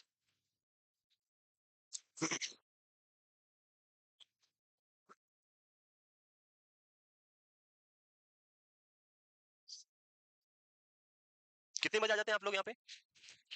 1 बजे? 1 बजे क्यों आते हैं? फिर क्लास 1 बजे रख दें? जब 1 बजे आ जाते हो तो फिर 1 बजे रख दें, या सीट के लिए आते हो? आगे नहीं मिलेगा सीट है? सीट के लिए नहीं है लड़ाई? अरे दुनिया पूरी सीट के लिए लड़ रही है? दुनिया का पूरा लड़ाई हो रहा है, किसके लिए हो रहा है? सीट के लिए हो रहा है कि सबको, किसी को नॉर्थ सीट में सीट चाहिए, किसी को उधर ऊपर वाली सीट चाहिए, किसी को कौन सी सीट है, किसी को ट्रंप की सीट चाहिए, किसी को हैरिस की सीट है, पता नहीं, सबको सीट ही चाहिए। यस और नो? सीट कोई छोड़ना ही नहीं चाहता है, और छोड़ना चाहता है तो फिर वो गेम खेलते रहते हैं, पता नहीं क्या क्या करते रहते हैं। एक बहुत ही बड़ा, मतलब हम बोल सकते हैं गेम प्लेयर, बहुत बड़ा गेमर है वो। The name is one famous politician, that is Kejriwal. जानते हो आप लोग? जानते हो आप लोग उसे? सो आई डोंट नो अबाउट, मैं तो दिल्ली में हूं नहीं उसके पास, मुझे पता नहीं क्या है वो, बट उसका गेम बहुत अच्छा है, उसकी गेम स्किल्स होती है बहुत अच्छी है। When he was in jail, जब वो जेल में था तो वही सीएम था। मैं सीएम नहीं छोड़ूंगा, लेकिन जब वो जेल से बाहर आ गया अभी, तो उसने आके क्या बोल दिया कि मैं इस्तीफा दे दूंगा। अब अभी क्यों इस्तीफा देना है, तो बाहर आ गया। यस और नो? लेकिन उसको पता है मैं अंदर था तब तो वैसे भी सीएम हूं या नहीं हूं तो भी कुछ काम तो कर ही नहीं पाऊंगा मैं तो। बाहर आने के बाद हाई कोर्ट या जो भी कोर्ट है उसने बोला कि आप सीएम तो हो पर सीएम का काम नहीं कर सकते हो। तो फिर उसने सोचा फिर मैं बाहर होकर भी क्या करूंगा, फिर उसने अपना रेजिग्नेशन दिया ताकि मैं किसी और को बना के सीएम तो मैं ही रहूंगा। नाम किसी और का तो रख सकते हैं, लाइक गांव में ये बहुत कॉमन होता है कि सरपंच, जैसे एक वेब सीरीज था पंचायत, पंचायत के अंदर वो क्या होते हैं, प्रधान। जो प्रधान होती है वो उसकी वाइफ होती है, लेकिन प्रधान काम कौन करता है? वो भाई साहब ही करते हैं सारा काम। सो ये रियलिटी है इंडियन पॉलिटिक्स के अंदर। सरपंच तो पत्नी होती है, लेकिन काम पति कर रहा होता है। गांव में सब उसी को सरपंच साहब बोलते हैं, वो बेचारी वाइफ तो साइड में बैठी होती है अंगूठा लगाने के लिए, अंगूठा लगा रही होती है हर जगह। सो ये बहुत कॉमन फैक्ट है। और ये लड़ाई किसके लिए सारी? सीट के लिए। तो आप लोग भी सीट के लिए लड़ रहे हो। आपको चाहिए नॉर्थ सेट की सीट या किसी और एग्जाम की सीट, और किसी को किसी की सीट। ये दुनिया इसी से लड़ रही है, लड़ते रहेंगे इससे, और किसी को मिलेगी, किसी को ना मिलेगी पता नहीं। तो इसलिए हार नहीं मानिए, मिली जाएगी एक दिन। कहाँ जाएगी ये सीट? हमारे पास तो खूब सीटें, एक नहीं, हमारे पास लाखों सीटें हैं। इतनी सीटें हैं, कोई कमी नहीं है। बम्पर सीटें आने वाली है जोधपुर एम्स की, जिसको जोधपुर आना है। तो इसीलिए आप लोग तैयारी करते रहो। बहुत ही जल्दी हजारों पोस्टें आने वाली है जोधपुर एम्स में, जैसे ही हमारा ट्रॉमा सेंटर तैयार हो जाएगा। अभी रिसेंटली जो गवर्नमेंट ऑफ इंडिया ने सैंक्शन करी है 1150 1150 पोस्टें जोधपुर एम्स के अंदर सैंक्शन करी है, और वो फिल हो जाएगी जैसे कि ये वर्क कंप्लीट हो जाएगा। तो आने वाले एक साल में डायरेक्टर ने बोला है कि मैं कंप्लीट कर दूंगा। तो मतलब एक साल बाद ये सारी पोस्टें आपके लिए ओपन रहेगी। तो बहुत जल्दी एक साल निकलने में टाइम लगता है। देखो नॉट सेट 8 आने वाला है थोड़े दिन बाद है। 8 का तो चांस बहुत कम है, बट 9 में जरूर आएगी, क्योंकि 8 तो अभी आ ही गया, कुछ ही महीने बाकी है, और अभी तो प्लास्टर भी नहीं हुआ है, थोड़ा टाइम लगेगा। नेक्स्ट, अभी जो सीटें आई थी जोधपुर एम्स का, जो 114 पोस्ट आई थी, वो सारी पुरानी वैकेंसीज है। जो भी छोड़ के गए या जिन्होंने ज्वाइन नहीं किया, और जो पोस्टें खाली रह गई है, या जो एसएनओ बन गए प्रमोशन से, जो पीछे बच गई सीटें, उनको हम बोलते हैं बैकलॉग सीट, पीछे बची हुई। तो वही है केवल जो आई है अभी, 20 बची हुई सीटें। नई सीट कोई भी नहीं निकालेगी, ना लास्ट ईयर थी ना इस साल है, अगले साल भी मोस्ट प्रोबेबली नहीं होगी, लेकिन उसके बाद जरूर आएगी। तो चलते हैं। हाँ, ये तो बता दिया मैंने, X Y for male and X X for female. So आगे मैं पढ़ाऊंगा पूरा डिटेल में सेक्स डिटर्मिनेशन, एंड वहां पे हम बात करेंगे इसके बारे में। जब हम सेक्स डिटर्मिनेशन पढ़ते हैं, सो मेल की बात करें, male is having X and Y, and female is having X X. जब नेक्स्ट ऑफस्प्रिंग की हम बात करते हैं, तो मेल का डिटर्मिनेशन कौन करता है? वाई। मेल को डिटरमाइन कौन करेगा? वाई। एंड वाई की बात करें तो वाई किसके पास होता है? मेल के पास, फादर के पास। फादर होता है, उसके पास क्या होता है? वाई होता है। मदर के पास क्या होता है? एक्स होता है। सो मदर आइदर ये वाला एक्स दे या ये वाला एक्स दे, उससे कोई फर्क नहीं पड़ता है। ये वाला देगी और ये देगी, दोनों से कोई फर्क नहीं पड़ने वाला। फर्क किससे पड़ेगा? अगर फादर जो है एक्स देगा तो एक्स एक्स हो जाएगा और फीमेल होगा। अगर फादर वाई देगा तो ये एक्स और वाई हो जाएगा, और यहाँ पे क्या हो जाएगा? मेल चाइल्ड हो जाएगा। इट मीन्स लड़का होगा या लड़की होगी, ये सारा खेल किस पे डिपेंड करता है? मेल पर्सन के ऊपर। पापा पे नहीं, मेल पर्सन पे डिपेंड करता है। एंड जो मेल पर्सन है, हिज अपन बोले कि जिसको रियल में जो सोशल गालियां या जो कुछ भी देना है, वो सारे किसके पास आना चाहिए? मेल के पास। He is responsible for that, उसके पास सब कुछ ही देना है। तो अगली बार आप भी कभी ऐसी सिचुएशन में है तो सीधा किसको देना है? मेल को। पापा को नहीं, मेल को। पापा डंडा लेके आएंगे पीछे, फिर मेल पर्सन को देना है कि आपकी वजह से लड़का हो रहा है, लड़की नहीं हो रही है। सब कुछ खेल कौन कर रहा है? आप कर रहे हैं। और लड़की, हम तो उल्टा बोलेंगे ना, हमें क्या मतलब है। सो इसको गाली निकालनी है मेल पर्सन को। मदर के ऊपर कोई ब्लेम नहीं होना चाहिए, वो बिल्कुल प्योर हार्टेड है, वो दोनों के लिए इक्वल रखती है। लड़का हो या लड़की हो, दोनों में वो एक्स ही देती है, उसकी तरफ से कोई बायस नहीं है। प्योर हार्टेड है, वो मदर है। सारा खेल कौन खेल रहा है? ये। और दोष किस पे डाल दिया जाता है? इसको हम क्या बोलते हैं साइकेट्रिक में? जब गलती आप करते हो और ब्लेम किसी और को करते हैं, तो that is known as projection. You are directly blaming to others for your own mistakes और fault. That is known as projection. आप नहीं, it is not displacement. Displacement is something different. Displacement is अलग है, वो आप आगे पढ़ेंगे। Projection, projection का मतलब होता है कि आप दूसरों पे, लाइक आप एग्जाम के लिए तैयार कर रहे हैं और एग्जाम में रिजल्ट बहुत अच्छा आया, और फिर आप उसका ब्लेम किसी और को दे रहे हैं कि ये मास्टर जी की वजह से ऐसा हो गया। तो वहां पे वो आप प्रोजेक्शन कर रहे हैं, ब्लेमिंग कर रहे हैं। डिस्प्लेसमेंट का मतलब होता है गुस्सा आ रहा है, टीचर जो था उसने क्या किया, बच्चे को, बहुत स्टूडेंट को बहुत सारा डांट दिया, एक दो ला दिया, तो स्टूडेंट का गुस्सा यहाँ तक भर गया। बट अब कंडीशन ये है कि स्टूडेंट जो अपना गुस्सा टीचर पे नहीं निकाल सकता है। क्या निकाल सकता है? आजकल तो पता नहीं कुछ भी हो सकता है। स्कूल की बात कर रहा हूँ, यहाँ नहीं, यहाँ तो अलग कंडीशन है। सो एक टीचर अगर गुस्सा करता है और स्टूडेंट को फिर गुस्सा आ रहा अंदर से, बड़ा बड़ा एकदम, मेरे को इतने को सामने बोल दिया, आप देख यहाँ तक, पर अब क्या करे वो बेचारा, वापस तो निकाल नहीं सकता। नहीं, तो स्टूडेंट की छुट्टी हो गई, घर गया। घर जा रहा था तो जाते जाते रास्ते में उसने देखा कि मास्टर जी की गाड़ी पड़ी है बाहर घर के, ले पत्थर सारा गाड़ी के कांच के ऊपर, और पास में ही उसका बच्चा खेल रहा था। फिर उसको मिला मौका, उसने उसको ये इधर उधर मार के भाग गया। This condition is known as displacement, when you are displacing your anger और your anxiety on less threatening person. वो पर्सन आपसे कम खतरनाक है, उस पर निकाल सकते हैं। पिताजी ने गुस्सा किया बेटे पे, और अगर बेटा वापस पिताजी पे गुस्सा करेगा तो फिर काम बिगड़ जाएगा ना। यस और नो? पिताजी घर में गुस्सा करते हैं, पिताजी आए ऑफिस से, पिताजी ने बॉस का उधर गुस्सा झेला हुआ है ऑफिस में पहले ही, वो पूरा फ्रस्ट्रेशन भरा हुआ है ऑफिस का, बॉस ने सुना सुना गाली निकाल दी उनको, वो भर के लाए घर पे, और घर पे आते ही खाना नहीं बना था तो वो सारा गुस्सा निकाल दिया वाइफ पे। वाइफ भर गई यहाँ तक, मैं पूरे दिन भर काम करती हूँ, ये आते इनका और कुछ पता नहीं, वो यहाँ तक भर गई। खाने खाने बेटे, दो बेटे थे, एक बड़ा एक छोटा।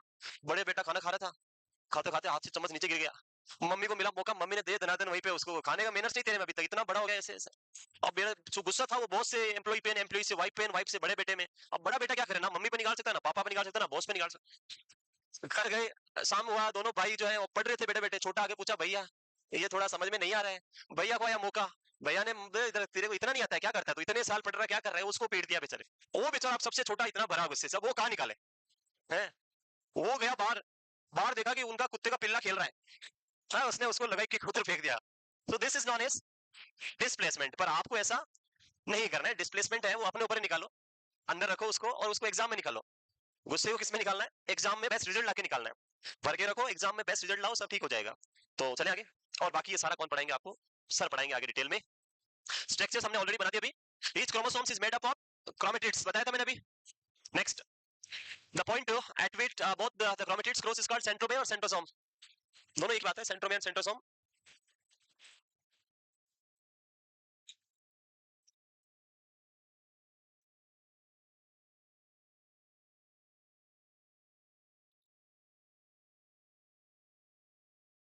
क्लियर यहां तक। Next, distal portion of each chromosomes is called telomere, अभी बताया था मैंने, लाइए है हमारे पास यहाँ पे। सो ये पॉइंट जहाँ पे क्रॉसिंग होता है इसको हम क्या बोलते हैं, सेंट्रोमियर्स। ये है शॉर्ट आर्म, ये है आपके टीलोमेयर्स दोनों तरफ, और ये लॉन्ग आर्म, ये सिस्टर क्रोमेटिड। तो ये आपने बना लिया ऑलरेडी, वापस नहीं बनाना है, वही है सेम पिक्चर ये। सो this is the structures of chromosome. Basically psychiatric nursing is a very simple and very interesting subject. बस आपको पढ़ना है उसको थोड़ा इंटरेस्ट से। जब आप इंटरेस्ट पढ़ोगे समझोगे तो बहुत मजा आता है। और आप पहले ही सोच के आप पता नहीं कहाँ आप कौन सी साइकेट्रिक में आ गए, पता नहीं क्या। साइकेट्रिक ऐसा नहीं है, जब आप उसके अंदर घुसते जाओगे तो फिर आपको लगेगा हाँ ये तो मैं भी करती हूँ, है ना, तो मुझे भी होता ही है, मैं यही करती हूँ, है करता रहता है। साइकेट्रिक वाले यही करते हैं। ये साइकेट्रिक पढ़ाने के लिए आपको साइकेट्रिक पेशेंट बनना पड़ता है, तभी आपके अंदर से वो साइकेट्रिक बाहर निकलेगी। आपको हर एक एक्ट करना पड़ेगा, उस समझाना पड़ेगा, तभी समझ पाएगा ना। यस, और सर बहुत अच्छे से करते हैं, नो वेरी वेल हिम। तो बिल्कुल आपको बहुत मजा भी आएगा। आई थिंक अभी रिसेंट एग्जाम में भी 6 7 8 क्वेश्चन आए थे साइकेट्रिक के, प्री के अंदर आए थे। नेक्स्ट, नहीं लिखा। तो साइकेट्रिक तो अच्छा सब्जेक्ट है, और एग्जाम के अंदर भी बहुत सारे क्वेश्चंस आते हैं हर बार, प्री और मेंस दोनों में। तो आप उसको पढ़ के जाएं अच्छे से। यस, क्या वो करें, क्या कह रहे हैं। अरे भाई क्लियर बोलो, what you are trying to saying me, clear बोलो। मेरा वो क्या कह रहे हैं, आगे पास करो मैसेज को भाई। मैं पढ़ा दूं, क्यों सर नहीं पढ़ाएंगे क्या। मैंने क्या बोला, मेरे पास इतने सारे काम है, जब जब कोई मना कर देता है तो मैं ही होता हूँ लास्ट में। तो जब तक कोई पढ़ा रहा है तब तक उनको पढ़ाने देना है, फिर जब कोई नहीं होगा तो मैं पीछे से सपोर्ट सिस्टम के, बाकी मैं बीच बीच में ऐसे थोड़े जॉक्स आपको सुनाता रहूंगा ताकि आपका एंटरटेनमेंट साइकेट्री के साथ होता रहे। Not only psychiatric with every subject. तो सर बहुत अच्छा पढ़ाते हैं, और वो मेरे से पहले ही पढ़ा रहे हैं, नॉट कि मेरे बाद में, वो मेरे से पहले। और हमारी मुलाकात भी हुई जब मैंने साइकेट्रिक पढ़ाना स्टार्ट किया, तब वो एज ए ऑब्जर्वर पीछे बैठे थे क्लास के सबसे लास्ट में। मुझे नहीं पता था ये कोई पढ़ाने वाला है, मैं सोचा कोई स्टूडेंट ही होगा। जब मैं दिल्ली में था और श्री सर किसी कोचिंग में आए थे, उसमें पार्टनरशिप के लिए आए थे, तो वो देखने आए थे ये कैसा पढ़ाता है। तो वो पीछे बैठे थे ऐसे, मैं पढ़ा रहा था, और उन्होंने बैठ के 2 घंटे तक पढ़ा साइकेट्रिक। तो मतलब अगर वो बैठ के पढ़ सकते हैं तो मतलब कुछ अलग था होगा, या कुछ अलग दिखा होगा तभी पढ़ के, या उनको लगा होगा कुछ, और उसी वजह के बाद में मैं यहाँ पे पहुंचा था।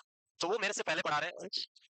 सर जो है लंबे टाइम से दिल्ली एम्स में थे, वहाँ पे आई थिंक 10 12 ईयर का उनका सर्विस था, और उसके बाद यहाँ पे भी 2018 से यहीं पे है, हमारे साथ ही है, तो लंबा टाइम हो गया। सर को बहुत एक्सपीरियंस है हमारे से ज्यादा। सर भी as assistant nursing superintendent work कर रहे हैं, हम तो अभी ऐसे नहीं है, उनसे बहुत कम है, नीचे है। और टीचिंग एक्सपीरियंस भी उनसे ज्यादा नहीं है, उनका तो ज्यादा है हमारे से, आई थिंक 8 10 साल का है, हमारा 7 8 साल का ही है, तो 1 2 साल कम ही है उनसे। तो he will teach more better than me, और सर बहुत अच्छा पढ़ाते हैं। आप बस इंट्रोडक्शन को छोड़ दे, क्योंकि इंट्रोडक्शन में Sigmund Freud and John Christian Reil and वही आते हैं, और उनमें थोड़ा मुझे भी मजा नहीं आता है, वो रेल पता नहीं आती है कहाँ जाती है ऐसे, है। आती है जॉन क्रिस्टियन रेल वाली, 1808 के अंदर आई थी। तो उसको छोड़ो, तो होता रहेगा रेल वेल, आप आगे देखो मजा कितना आएगा फिर। नेक्स्ट आगे, genotype. Next is genotype. So genotype, जब हम जेनेटिक्स के अंदर बात करें, यहाँ पे जेनेटिक्स जब आप किसी पर्सन की पढ़ते हैं तो इसको 2 एस्पेक्ट में हम स्टडी करते हैं। जेनेटिक्स जो 2 एस्पेक्ट में आप पढ़ेंगे, one is genotype and the second one is phenotype. जब भी हम जेनेटिक्स पढ़ेंगे तो कितने एस्पेक्ट में पढ़ेंगे, 2 एस्पेक्ट में, one is genotype and second one is phenotype. Genotype is the study, or we can say condition, in which we study about the types of gene. Genotype क्या बताता है आपको, जीन के बारे में, टाइप्स ऑफ जीन के बारे में बताता है, उसको हम क्या बोलते हैं, जीनोटाइप। लाइक मेरी बॉडी के अंदर जो जीन्स है उनका टाइप्स क्या है कैसा है वो सारा किसमें आप पढ़ेंगे, जीनोटाइप्स के अंदर। जो मेरे 46 नंबर ऑफ क्रोमोसोम्स हैं उनमें जो भी जीन है उन सब के टाइप्स के बारे में जो हम पढ़ेंगे वो क्या होगा, मेरा genotype. And every person has different different genotypes, this person is different, this one is different, every person has the different type of genotypes. According to this gene types of gene, the person will have phenotype. Phenotype ka means it is related to the physical structure, physical structures यानी मेरा जो structure है, मैं कैसा दिख रहा हूँ, ये पर्सन कैसा दिख रहा है, ये पर्सन कैसा दिख रहा है, जो आप बाहर से जो एक्सटर्नली जो आपके फीचर्स हैं, जो आपका फिजिकल स्ट्रक्चर्स है, उसकी जो हम स्टडी करते हैं उसको हम क्या बोलते हैं, phenotypes. That is known as phenotype. Like this person is having height जो है इसकी ज्यादा है, किसी की शॉर्ट हाइट है, किसी का कलर डार्क है, किसी का फेयर कलर है, किसी के हेयर्स ऐसे हैं, किसी के डिफरेंट टाइप के हेयर्स है, किसी के व्हाइट हेयर है, किसी के ब्राउन है, किसी के आईज ब्लैक ब्राउन अलग। सो ये जो बाहर से जो फिजिकल कैरेक्टरिस्टिक्स आपको दिख रहे हैं, ये सारे क्या होते हैं आपके फिनोटाइप्स। कलर जो आप दिख रहे हैं वो किसका टाइप होगा, it's a type of phenotype. Colour से वो क्या है, फिनोटाइप से जो आप बाहर से देख पा रहे हैं, लेकिन अंदर सेल के अंदर जीन है, जीनोम है, वो हम नहीं देख सकते। वो बॉडी के इनसाइड जो न्यूक्लियस के अंदर प्रेजेंट है वो क्या है, आपका जीनोटाइप है। ये जो टाइप्स ऑफ जीन है या जीनोटाइप है, यही डिटरमाइन करता है आपके फिनोटाइप को।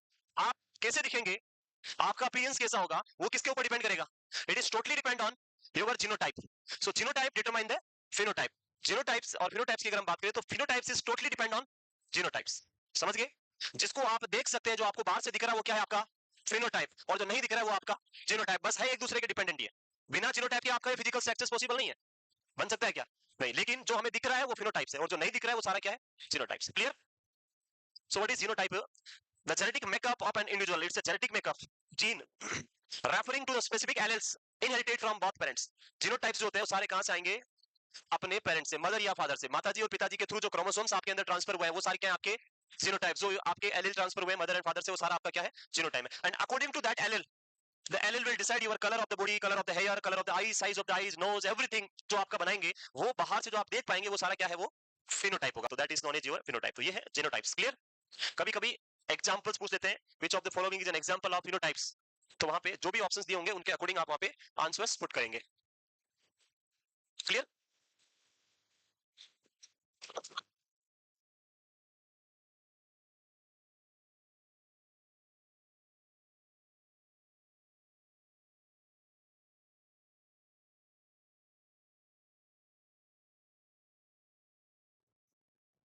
क्लियर। सॉरी, ये तो ओटी से कॉल था इसलिए मुझे अर्जेंटली लेना पड़ा कुछ। देख लिया, वो करें। बेसिकली जब हम ऑपरेशन थिएटर की मैं स्टार्टिंग में बात कर रहा था आपसे, लेकिन ओटी में हम होते तो वहाँ पे रेस्पॉन्सिबिलिटीज भी ज्यादा हो जाती है। सो हमारा ऑन्को सर्जरी ओटी है और उसमें केसेस सारे क्या चलते हैं, लॉन्ग केसेस होते हैं, लंबे केसेस होते हैं। मॉर्निंग में स्टार्ट होता है, लाइक हमने विपल्स पढ़ा था कुछ दिन पहले ही। विपल्स सर्जरी सुबह स्टार्ट होती है 9 बजे और रात को खत्म होती है 10 बजे, 11, 12 बजे, 1 बजे, पता नहीं कब। सो इतना लंबा सर्जरी चलता है। फिर उसमें जब भी कोई मिस कुछ चीज है या मैंने स्टार्ट करवाया और कोई थिंग्स के बारे में फिर वो, तो फिर वो कॉल करते हैं। इसलिए मैं सिर्फ एक ही कॉल उठाता हूँ जो किससे रिलेटेड होता है, ओटी से। बाकी मैं किसी का घर वालों का फोन भी नहीं उठाता हूँ, वो भी मैं 5 बजे बात ही करूंगा वापस। इसलिए कोई इंपॉर्टेंट है तो ही उठाता हूँ। यस, लिख लिया। नेक्स्ट, फिनोटाइप क्या हो गया, व्हाट इज फिनोटाइप।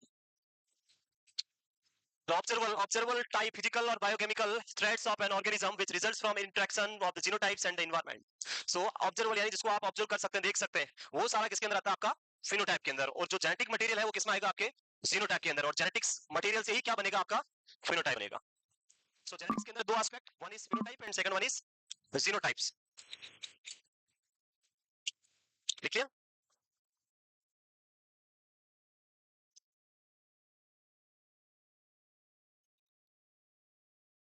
तो कल जो भी टर्म्स हम पढ़े आज, ये सारी टर्म्स जो है आपको क्या करनी, कल पढ़ के आनी है। जहां भी कोई डाउट लगे उसको कल लेके आएंगे और वापस हम डिस्कस कर सकते हैं उनको, जहां भी डाउट लगे।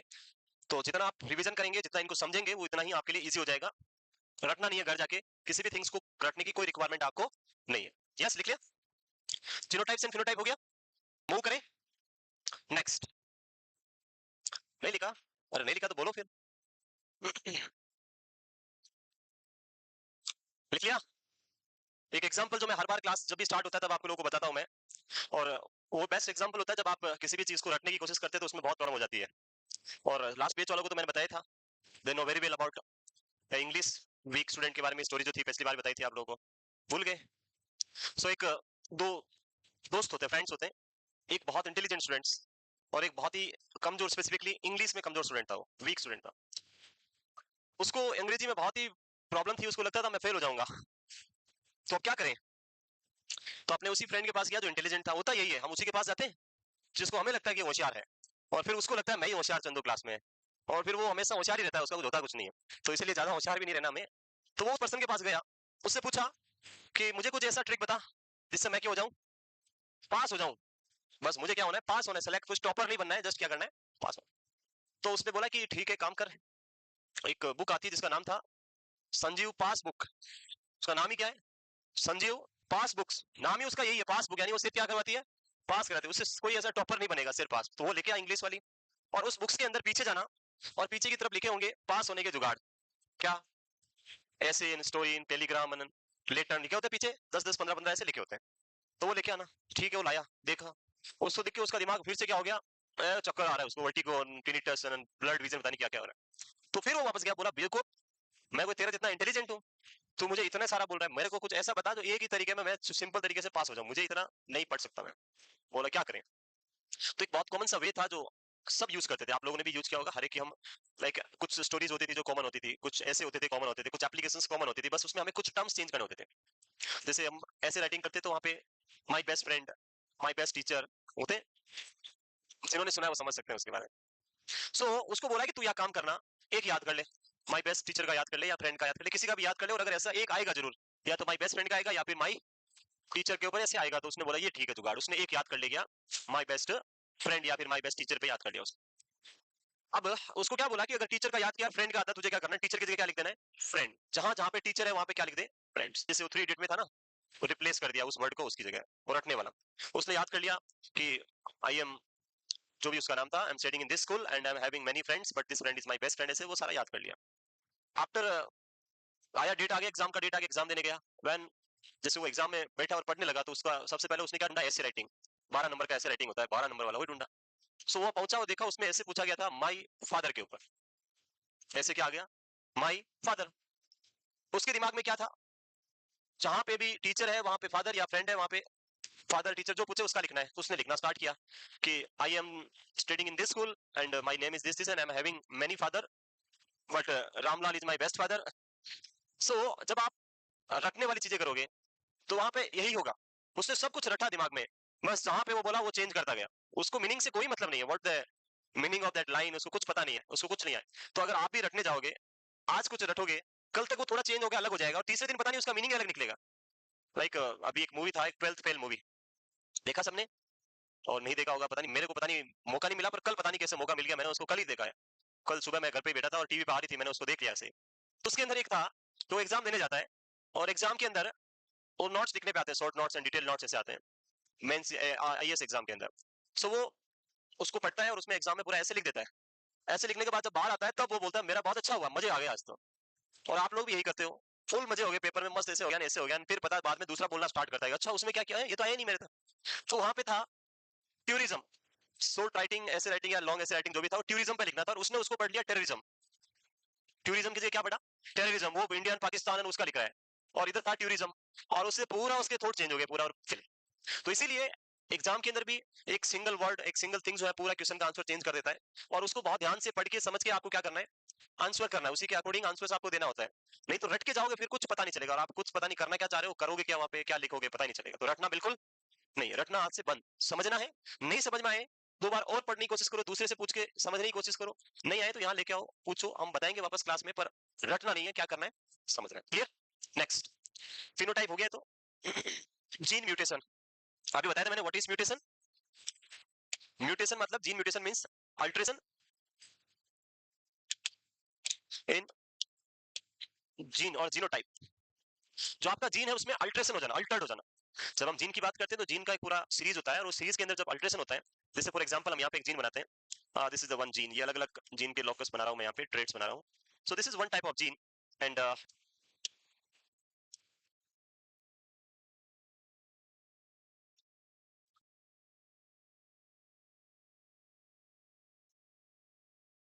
तो ये हमने एक जीन बनाया यहाँ पे।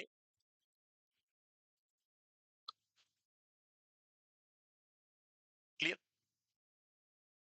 अब इसमें क्या हुआ, जैसे ये जो स्ट्रक्चर्स हमने बनाए, इधर ग्रीन इधर ब्लैक, इधर ब्लू एंड इधर पर्पल, हुआ क्या, जो ग्रीन है उसके यहाँ पे ये एक क्या हो गया, इस तरह से पर्पल सीरीज आ गया, देन उसके बाद क्या स्टार्ट हो रहा है, ग्रीन। ये जो ग्रीन है इसके टॉप पे क्या हो गया यहाँ पे, पर्पल हो गया। तो यहाँ का ये पार्ट था वो किसमें कन्वर्ट हो गया, इसमें चेंज हो गया। अब जो नया जो भी बनेगा वो इसके जैसा नहीं होगा, वो कुछ और ही बनेगा जो हमारी बॉडी की रिक्वायरमेंट नहीं है। In my body the gene which is required in this type, but ये अल्ट्रेशन की वजह से जीन का जो ये एक पार्ट था, लिम्फ था, वो चेंज होकर ऐसा हो गया, और इससे जो नया सेल बनेगा वो डिफरेंट बनेगा। That may be an abnormal type of cell which my body does not require. So ये जो कंडीशन है कि इस तरह का अल्ट्रेशन होना, इसको हम क्या बोलते हैं, gene mutation. It is present in different different type, जो मैं पूरा वन बाय वन आपको पढ़ाऊंगा यहाँ पे. So first mutation is insertion. What is gene insertion? What is insertion? Insertion है, insertion means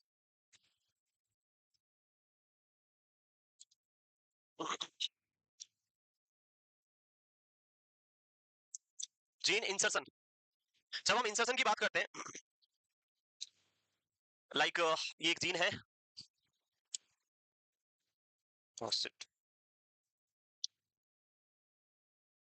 this is the one chromatids, this is the second one. ये हमने एक जीन बनाया यहाँ पे, ठीक है. अब मैं इनको डिफरेंट डिफरेंट पार्ट में डिवाइड करता हूँ. ये दो,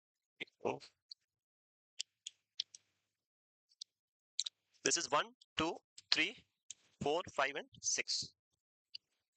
A B C D E and F. Clear? ये एक नॉर्मल जीन बनाया हमने यहाँ पे, जो अभी म्यूटेशन नहीं हुआ है. अब हम इसमें क्या पढ़ रहे हैं, जीन इंसर्शन. इंसर्शन का बेसिक मीनिंग क्या होता है? और इंग्लिश वर्ड अगर हम इंसर्ट करना बोले तो इंसर्ट होना, इंसर्शन यानी इंसर्ट करना. सो यहाँ पे भी क्या होगा, लाइक ये एक जीन नॉर्मल जीन है, और इसमें अगर इंसर्शन हुआ तो उसमें क्या होगा, देखो. सो ये आपका पहला वाला जो है, ये आपका दूसरा वाला, ये आपका थर्ड, एंड ये आपका फोर्थ. इंसर्शन में क्या हुआ कि यहाँ पे ये था एबीसी, यानी ये A B C D E and F. इधर था 1 2 3 4 5 एंड 6, यही था. इंसर्शन वाले जीन में क्या होगा, आप देखेंगे कि किसी एक क्रोमेटिड्स के ऊपर, यहाँ पे जैसे फॉर एग्जांपल इधर आके एक और जीन है, एड हो गया, इंसर्ट हो गया. यहाँ पे 1 2 3 था, ये 1 2 3 के बाद एक और हो गया, ये 1 ए मान लो इसको, ये क्या हो गया 1 ए. सो ये एक्स्ट्रा कॉपी जीन का कहीं आके एक जीन के अंदर क्या हो गई है, इंसर्ट हो गई. This is the first type of mutation. What is insertion? Insertion it is not replication, it is different. Replication का मतलब इसी सेम जीन का एक और कॉपी बनना. रेप्लिकेशन मींस, रेप्लिकेशन और डुप्लीकेशन मींस सेम कॉपी बनना, वो मैं आगे पढ़ाऊंगा आपको अभी. इंसर्शन का मतलब किसी अदर पार्ट से कोई जीन आके आपके दूसरे जीन में जाके क्या करे, अपने आप को इंसर्ट कर दे. This is known as insertion. So इधर ये यहाँ पे हुआ, इन दोनों के बीच में भी हो सकता है, यहाँ भी हो सकता है, कहीं भी इंसर्ट हो सकता है और अपना जगह बना लेगा. ये इंसर्ट हो गया यहाँ पे, तो ये क्या है, insertion. This is the first type of gene mutation, insertion. Clear? What is insertion? A different type of gene inserted into another type of gene in our body. एक दूसरे पार्ट या दूसरे टाइप का जीन जो था वो दूसरे type के जीन में जाके इंसर्ट हो गया. ए टाइप का जीन बी टाइप के जीन में जाके इंसर्ट हो गया. That is known as insertion. Clear? याद रहेगा. Next, deletion. इंसर्शन में क्या था, एक्स्ट्रा कॉपी एड हो गया, दूसरे जीन का कॉपी आके एक नॉर्मल जीन जो था उसमें एड हो गया, उसको हमने क्या बोला, इंसर्शन हो गया. डिलीशन में क्या होगा कि जो आपके पास जीन है, ये आपका जीन है जो हम पढ़ रहे हैं यहाँ पे, वो सेम हम पढ़ रहे थे जो 1 2 3 4 5 6. नया जो जीन बना उसमें आपने देखा यहाँ पे 6 थे, यहाँ भी 6 थे, लेकिन यहाँ पे 1 2 3 4 5, वहां A B C D E F. यानी इधर क्या हो गया, जो 1 2 3 थे, 3 में से एक यहाँ पे क्या हो गया, डिलीट हो गया. एक क्या हो गया, कम हो गया, डिलीट हो गया. This is known as gene deletion. So what is deletion? When a allele और part of gene is deleted. जो सीरीज है उसमें से किसी जीन की एक सीरीज में से एक पार्ट का क्या हो जाना, डिलीट हो जाना. That is known as gene deletion. तो what is deletion? Answer should be when a part of gene is deleted. That is known as gene deletion. Clear? अब ये जो बना रहा था उसके कंपैरिजन में जो ये जीन बनाएगा, ये सेल जो बनेगी वो क्या रहेगी, डिफेक्टिव सेल होगी, और उसकी वजह से कंजेनिटल एब्नॉर्मलिटीज प्रेजेंट रहेगी बॉडी में. तो part of gene is missing और deleted, that is known as deletion. Next, duplication. Duplication which is also known as replication. Duplication और रेप्लिकेशन, इसमें क्या होगा, लाइक ये एक जीन है, मैं अभी दो ही बना रहा हूँ, चार नहीं, ऐसे दो के साथ ही समझ लेते हैं. A B C D E F और जी, ये एक जीन था. जब इसके अंदर डुप्लीकेशन हुआ या रेप्लिकेशन हुआ तो क्या हुआ, ये जीन बना. So is A B B C D E F and G, यहाँ भी जी यहाँ भी सी, यानी अभी भी दोनों सेम है. बट प्रॉब्लम क्या हुआ, as same type of gene B is present in this series for twice. दो बार प्रेजेंट है. जब जब हम जीन की एक सीरीज देख रहे हैं और एक सेम टाइप के जीन की एक और कॉपी बनके उसी के अंदर ऐड हो जाती है, this is known as gene duplication और जीन रेप्लिकेशन। लाइक हम ट्राइसोमी जो पढ़ते हैं, ट्राइसोमी 21, तो वहां पे क्या होगा, जो 21 जीन है, नंबर 21, उसकी एक और कॉपी बनके दो की जगह कितने हो जाते हैं, वो 3 हो जाते हैं। नॉर्मली 21 कितने होते हैं, पेयर्ड होते हैं तो 2 ही होंगे, लेकिन दो की जगह कितने बन गए आपके, 3 बन गए, तो इसको हम बोलते हैं ट्राइसोमी ऑफ 21। और वो जो ट्राइसोमी ऑफ 21 है वो किसका एग्जांपल है, it's an example of duplication और रेप्लिकेशन ऑफ जीन। तो एक एक्स्ट्रा कॉपी बन जाना सेम। तो इंसर्शन में तो क्या होगा, बाहर से आगे इसमें ऐड हो जाएगा, वो तो क्या था इंसर्शन। रेप्लिकेशन या डुप्लीकेशन में उसी टाइप का जीन का डबल कॉपी बन जाना, उसको हम क्या बोलते हैं, डुप्लीकेशन या रेप्लिकेशन। नेक्स्ट, इन्वर्जन, ये हटा दे। Next one is an inversion. Inversion में क्या होगा, सेम यहां पे बात करते हैं, एक gene, this is an A, B, C, and here we have the 1, 2 and 3. In case of inversion,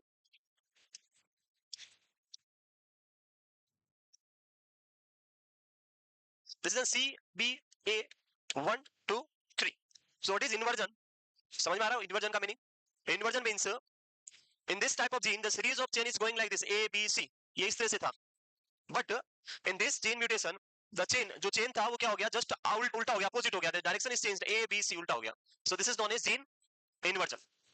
This is known as gene inversion. Change in the series of gene, completely जो direction है उसका पूरा opposite direction में move कर जाना, change हो जाना, that is known as gene inversion. Clear है दोनों, gene inversion and gene duplication, gene deletion and gene insertion. Next, translocation. When we are discussing about the translocation, you require two types of gene. Translocation is occur between two types of gene. It is not, अभी तक जो हमने पढ़ा वो mostly यहाँ पे insertion के अंदर दूसरे पार्ट से जीन आया था, बाकी सब में सिंगल जीन में ही प्रॉब्लम हो रही थी. When we are discussing about translocation, you need two gene copy, दो, एक इधर चाहिए एक इधर चाहिए, फिर दोनों के अंदर हम यहाँ पे देखेंगे. ये हो गया, इसको हटा दें. ट्रांसलोकेशन में क्या होगा, so like this is the gene A, ये जीन नंबर ए, एंड इधर हम बनाते हैं gene number B, this is the gene number B. So translocation means this part will be attached here and this part will be attached here. So नया जो बनेगा वो कैसा होगा, देखिए आप यहाँ पे, this will be like this,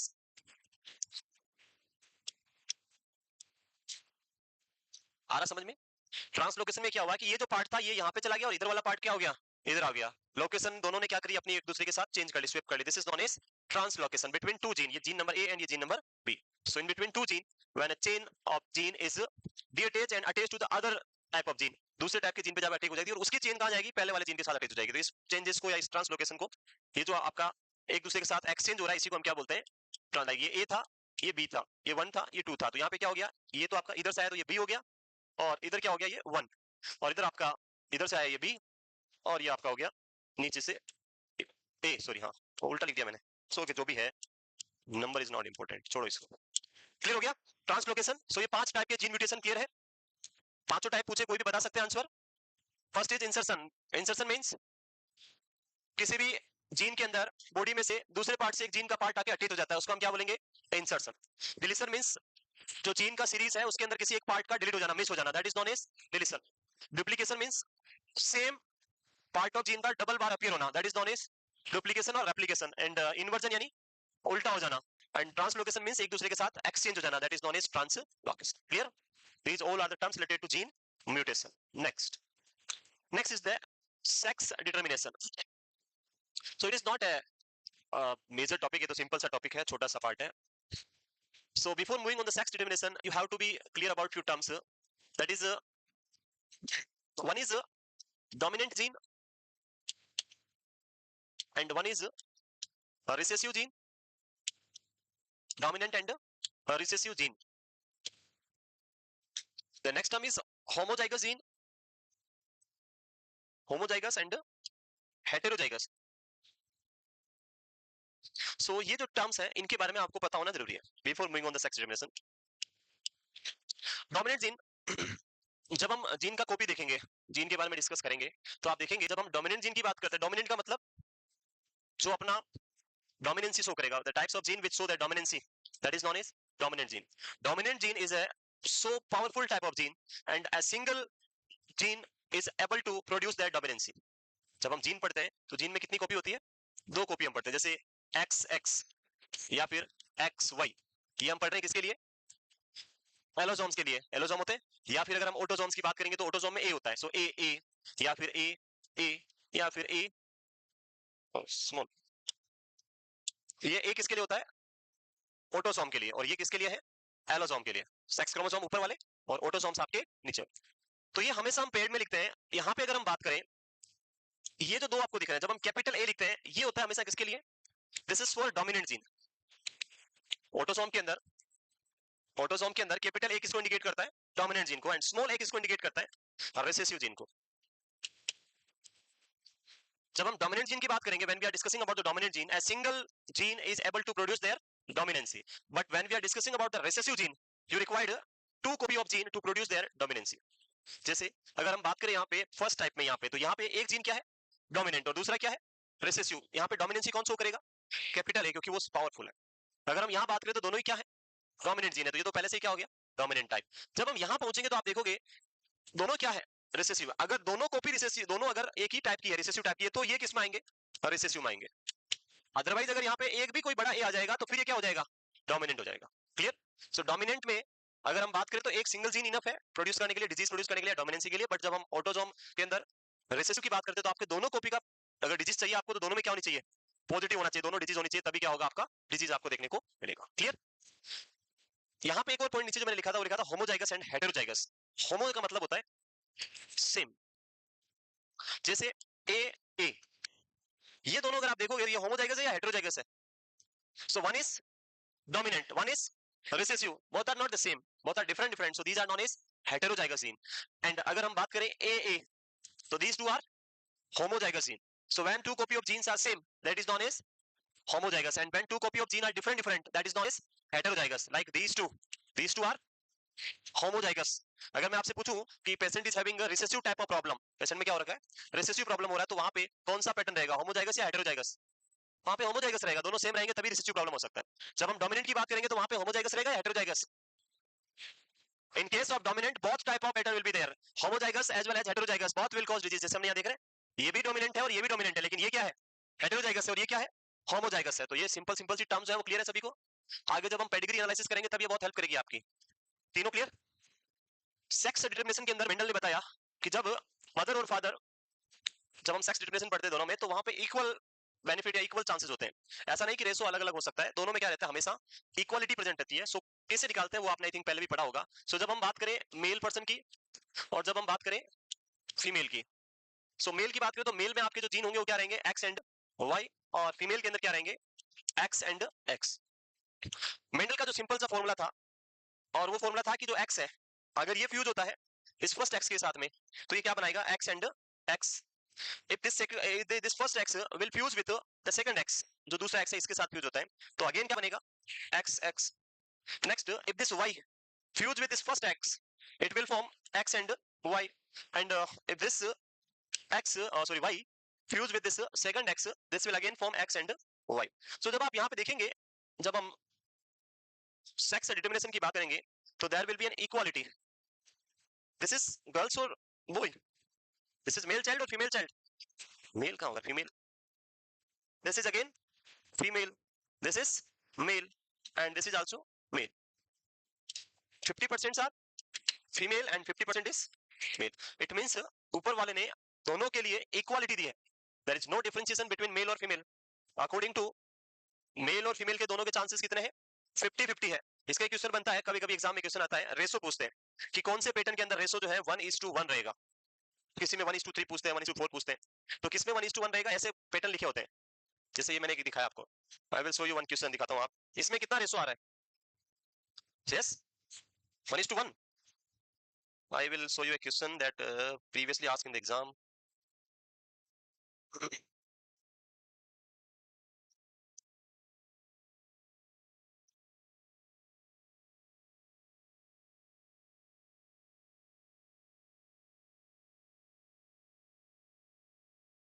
ये तो आगे क्लियर समझ में। यहाँ पे अगर आप देखोगे तो दो फीमेल हैं और दो आपके मेल हैं, रेशो है 2:2। दो से कट किया तो कितना आएगा? 1:1। सो एक क्वेश्चन जो प्रीवियस एग्जाम में पूछा गया था वो मैं आपको दिखा रहा था यहाँ पे। दिस इज द एमसीक्यू जो पूछा गया था। बताओ क्या होगा आंसर?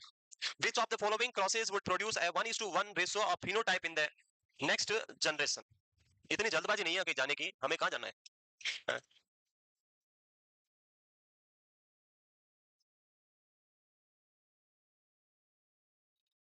क्वेश्चन क्या पूछा है, रेशियो निकालना है आपको 1:1 का।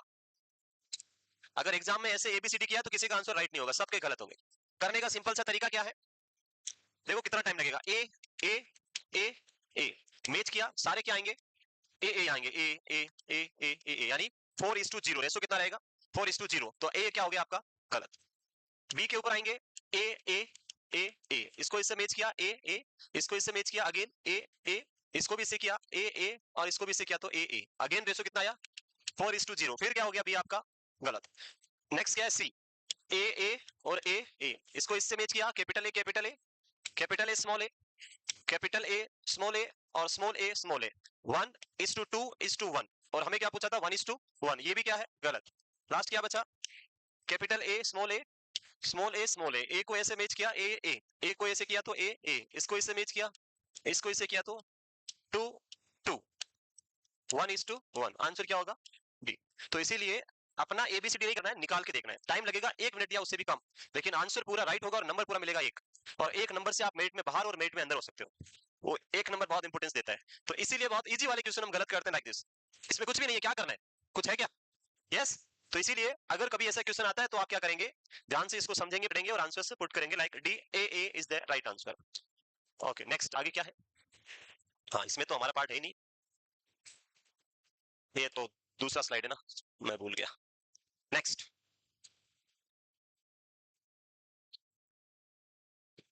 हो गया, next is the cell division. When, okay cell division की बात करें तो बॉडी में दो टाइप से सेल डिवीजन होता है।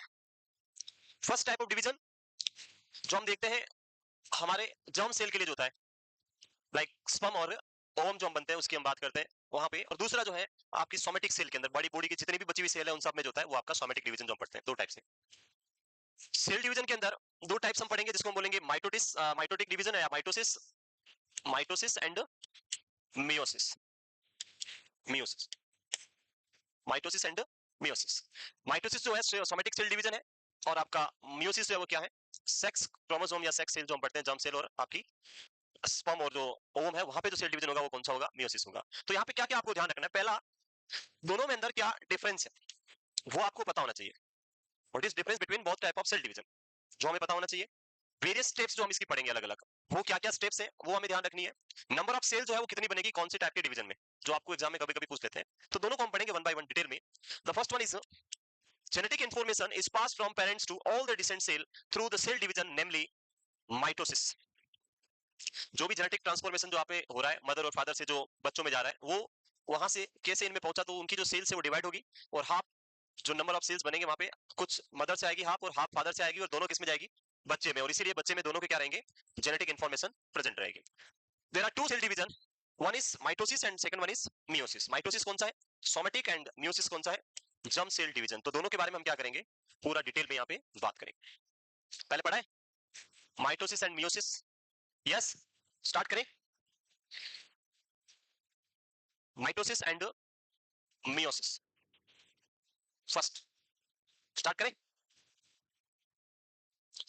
थोड़ा बहुत मैंने ऑन्कोलॉजी के अंदर आपको पढ़ाया था, जब हम सेल डिवीजन पढ़ते हैं तो दो फेज में हम पढ़ते हैं, one is M phase and second one is interphase.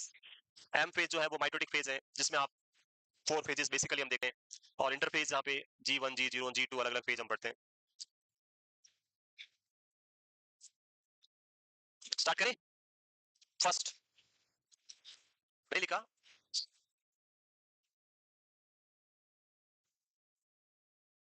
तो कल ये जो बेसिक जितना भी पढ़ा है वो सारा आपको क्या करना है पढ़ के आना है घर से, और जहां भी कोई भी डाउट लगे कल आके क्या करेंगे आप पूछ लेंगे। लिख लिया, नेक्स्ट सेल साइकिल। जब हम सेल साइकिल की बात करते हैं तो दो जो है फेजेस हम बेसिकली देखते हैं, this is the M phase, then G0 जिसको हम बोलते हैं gap one phase G1, S phase G2 phase, and again M phase. So this is known as cell cycle. G1 phase इसका नाम है gap one phase, and gap one phase का जो purpose है, what is the gap one phase और purpose of gap one phase, answer should be gap one phase is the phase which responsible for the synthesis of all the enzymes, protein or whatever thing which is required for S phase, S phase का मतलब होता है DNA synthesis phase. S phase means synthesis phase, किसका synthesis? DNA का। So whatever enzyme, whatever thing you required for DNA synthesis, वो सारा किस phase में बन जाएगा? जी1 फेज के अंदर। ये बना के रखेगी, फिर ये फेज क्या करेगी? उससे डीएनए बना देगी। तो आपके जितने भी एंजाइम की रिक्वायरमेंट है डीएनए सिंथेसिस के लिए, वो सारे कौन फॉर्म कर देगा? G1 phase. और इन एंजाइम की हेल्प से एस फेज क्या करेगी? डीएनए सिंथेसाइज कर देगी। Next G2 phase. In G2 phase, it is the gap 2 phase, and this is the phase which is responsible for M phase, mitotic जो division हम पढ़ेंगे, माइटोसिस जो हम पढ़ेंगे। So whatever thing or whatever enzyme is required for mitosis, किसके लिए required है? Mitosis के लिए। उसको सिंथेसाइज करने के लिए रिस्पॉन्सिबल फेज कौन सा है? G2 phase. So G2 phase synthesize the enzyme which is required for M phase, and G1 phase synthesize the enzyme which is required for S phase. S phase will form the DNA, and this M phase will divide the cell into equal number, one cell will divide into two cells. वो किसमें होगा? M phase में होगा। Clear? सो यहाँ पे यही लिखा है जो हम पढ़ेंगे यहाँ पे। The cell cycle is defined as the series of events that take place in a cell leading to its division and duplication. अभी बताया था मैंने डुप्लीकेशन और एप्लीकेशन, एक ही जैसा डबल हो जाना, दो हो जाना, उसको हम क्या बोलेंगे? डुप्लीकेशन या फिर replication. Cell cycle consist of two major phase, जो मैंने अभी बताई थी यहाँ पे, दो फेजेस में इसको हम पढ़ते हैं। एक होता है एम फेज और दूसरा होता है इंटरफेज। इंटरफेज के अंदर होता है आपका G1, S phase and G2 phase. तो ये तीनों किसके अंदर आती है? इंटरफेज के अंदर। So this is the interphase and mitotic phase, M phase या mitotic phase.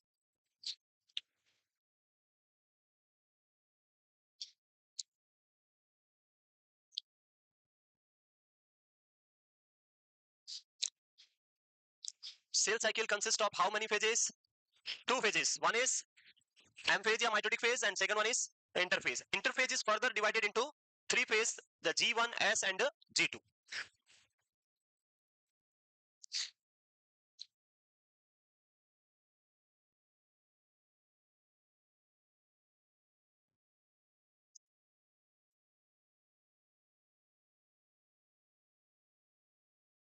This is clear now? Move करें, लिख लिया?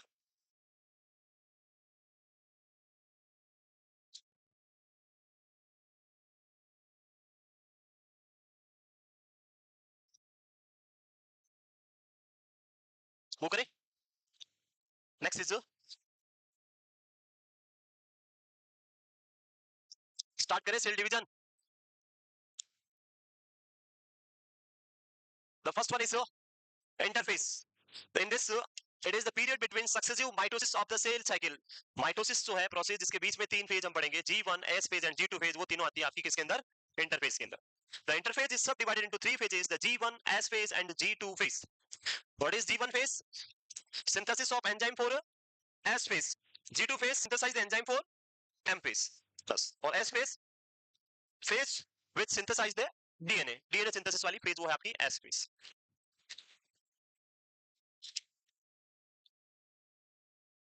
तो क्लियर है सभी को? अरे समझ में आ रहा है क्या?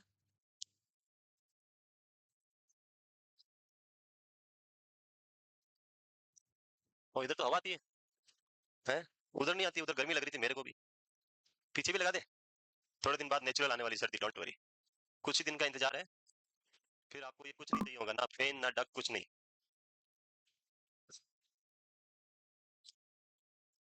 यस है एक्स्ट्रा, नहीं वो एक लिम्ब के ऊपर अटैच होगा। जो भी लिम्ब, ये लिम्ब है तो इसके ऊपर एक सिंगल अटैच होगा, वो इंसर्शन पूरा नहीं होगा, सिंगल पार्ट, किसी भी जिन का एक पार्ट आके अटैच होगा, इंसर्शन। हाँ ऊपर। ये हो गया, लिख लिया?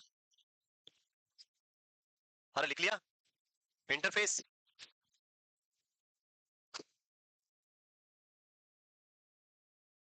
नोटबुक मिला है? ओके, पहले पता नहीं था क्लास होने वाली है? एक बार और क्या पूरा पढ़ाऊंगा? अभी तो पूरा इसके अंदर इतना पढ़ा है? हाँ पढ़ाते हैं, पढ़ा। पहले नहीं बताया था आपको कि क्लास होने वाली है? मेरे को भी बाद में बताया था, यहाँ आने के बाद नहीं बताया कि आपको क्लास पढ़ानी है, मुझे भी नहीं पता था। सो एक्चुअली सर को कुछ अर्जेंसी इमरजेंसी कुछ वर्क हो गया था और वो सर चले गए थे कहीं पे, इस वजह से मैंने पहले बोला था कि आपको हमेशा तैयार रहना है। किसकी क्लास के लिए? मेरी क्लास के लिए। जब कोई नहीं होगा तो क्लास किसकी होगी? तो इसीलिए आपको एक नोटबुक मेरी वाली एक्स्ट्रा बैग में हमेशा रखनी है, कभी भी मेरी क्लास आ सकती है, रेगुलर क्लासेस मेरी नहीं आएगी, कभी भी आ सकती है। तो इसलिए एक नोटबुक किसकी रखनी है? जेनेटिक्स की रखनी है, जब तक ये कंप्लीट नहीं होगा, और ये कंप्लीट होने के बाद में रेनल सिस्टम की रखनी है तैयार साथ में। यस, चलो सो एक बार और पूछा इन्होंने, तो हमने बोला कि जब हम सेल साइकिल पढ़ते हैं, सेल साइकिल का मतलब होता है एक सेल से दूसरी सेल का बनना। यहाँ पे वुंड हो गया, इंजरी हो गया, वुंड बन गया। अब वुंड होने के बाद यहाँ पे नई सेल बनेगी, वापस हीलिंग होगा। यस, तो हीलिंग होने के लिए क्या बनानी पड़ेगी आपको? सेल बनानी पड़ेगी। सो नई सेल जो फॉर्म हो रही है उसका प्रोसेस है, उसको हम बोलते हैं, नई सेल के फॉर्मेशन का पूरा प्रोसेस को हम बोलते हैं सेल साइकिल। इस सेल साइकिल के अंदर दो फेज होती है। सेल साइकिल यानी नई सेल जो बन रही है उसकी साइकिल में कितनी फेज होती है? दो फेज। एक होता है एम फेज और दूसरा होता है interphase. These are the two phase of cell cycle. ये आपकी हो गई सेल साइकिल। जब हम इसको और डिटेल में जाते हैं तो जो एम फेज होता है उसकी तो होगी 4 फेज, वो मैं आगे पढ़ाऊंगा। और इंटरफेस की होगी आपकी 3 फेज, जो मैंने प्रीवियस स्लाइड पे लिखा था कि M phase, G1 phase, S phase, G2 phase and M phase. तो ये है पूरा सेल साइकिल। इसमें ये वाला पार्ट किसका है? M फेज का। और ये सारा पार्ट किसका है? इंटरफेस। क्लियर? अब हम पढ़ेंगे इनको डिटेल में। पहले पहले G1 S और ये जो है डिटेल, और फिर पहले क्या यही है ना, देख लेते हैं। इसमें माइटोसिस तो नहीं लिखा पहले, हाँ G1 ही है। तो पहले इन फेजेस को डिटेल में पढ़ेंगे तीनों को, G1 S and G2, and then उसके बाद पढ़ेंगे माइटोसिस। माइटोसिस की 4, बेसिकली उसको हम दो पार्ट में पढ़ेंगे, 4+1। 4 में हम पढ़ेंगे prophase, anaphase, metaphase and telophase, and 1 is जो आप साइटोकाइनेसिस पढ़ेंगे जिसमें डिवीजन होता है। तो ये टोटल 5 उसमें पढ़ेंगे। सो G1, व्हाट इज G1? अभी बताया था मैंने G1 क्या था। It is the phase which synthesize the enzymes required for S phase or DNA synthesis. So the first phase within interphase from the end of previous M phase, इससे पहले क्या था? M phase था, वो end होते ही कौन सा start हो जाएगा? G1। एंड कब तक रहेगा? until the beginning of DNA synthesis called G1। DNA synthesis कब स्टार्ट होगा? जब S phase स्टार्ट होगा। तो किसके बीच में होता है ये? जो M phase end हो रहा है वहां से लेके S phase के स्टार्ट होने से पहले, उनके बीच में जो टाइम पीरियड जो हमने अभी बनाया था यहाँ पे, this is M phase, G1, S phase and G2। सो ये फेज जो है इसकी हम बात करें, ये कहां से कहां तक रहेगा? तो ये फेज रहेगा इसके, ये मान लीजिए यहाँ एंड हो गया एम फेज, तो यहां से स्टार्ट होगा, और जब तक ये फेज स्टार्ट नहीं होगा तब तक कौन चलेगा? G1। ये स्टार्ट हो गया तो कौन सा स्टार्ट हो गया? S phase. ये कहां तक चलेगा? जब तक G2 स्टार्ट नहीं होगा। और G2 स्टार्ट होने के बाद ये यहां तक आएगा, यहाँ तो अलग अलग फेज का अलग अलग। तो ये पहली फेज है जिसका नाम क्या है? G1 phase. It is also called the growth phase. G1 growth phase, या इसका नाम G का मतलब क्या है? गेप। तो गेप 1 या ग्रोथ फेज। ग्रोथ फेज क्योंकि ये डीएनए को सिंथेसाइज करने के लिए एंजाइम बना रही है, उससे क्या होगा? ग्रोथ होगा, डीएनए क्या होगी? ग्रोथ होगी। तो इसको हम अदर वर्ड्स में क्या बोल सकते हैं? Growth phase.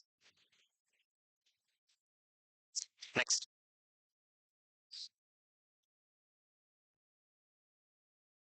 Clear G1? चले आगे। सब कुछ कल क्या करना है? पढ़ के अच्छे से रिवाइज करके आना है। जहां भी डाउट लगे आके क्या करना है? पूछ लेना है। वो करें? सर गए क्या? हाँ? गए कब? अकेले गए? हनुमान सर भी गए? लिख लिया? नेक्स्ट,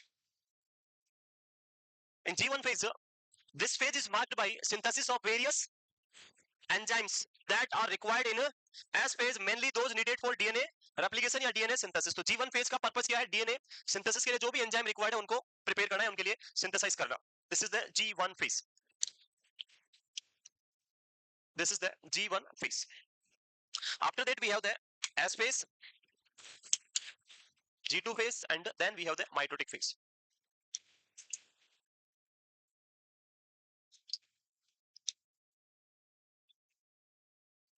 हो गया क्लियर? आया कुछ समझ में? जेनेटिक्स। तो ये बेसिक था जो आज हमने पढ़ा। G1 के बाद S phase, G2 phase, mitosis, meiosis, and then उसके बाद जो अदर इसके अंदर कंडीशंस है वो सारा हम पढ़ेंगे नेक्स्ट क्लास के साथ में कल। तो कल आपको जो भी है वो सारा पढ़ के आना है, और जहां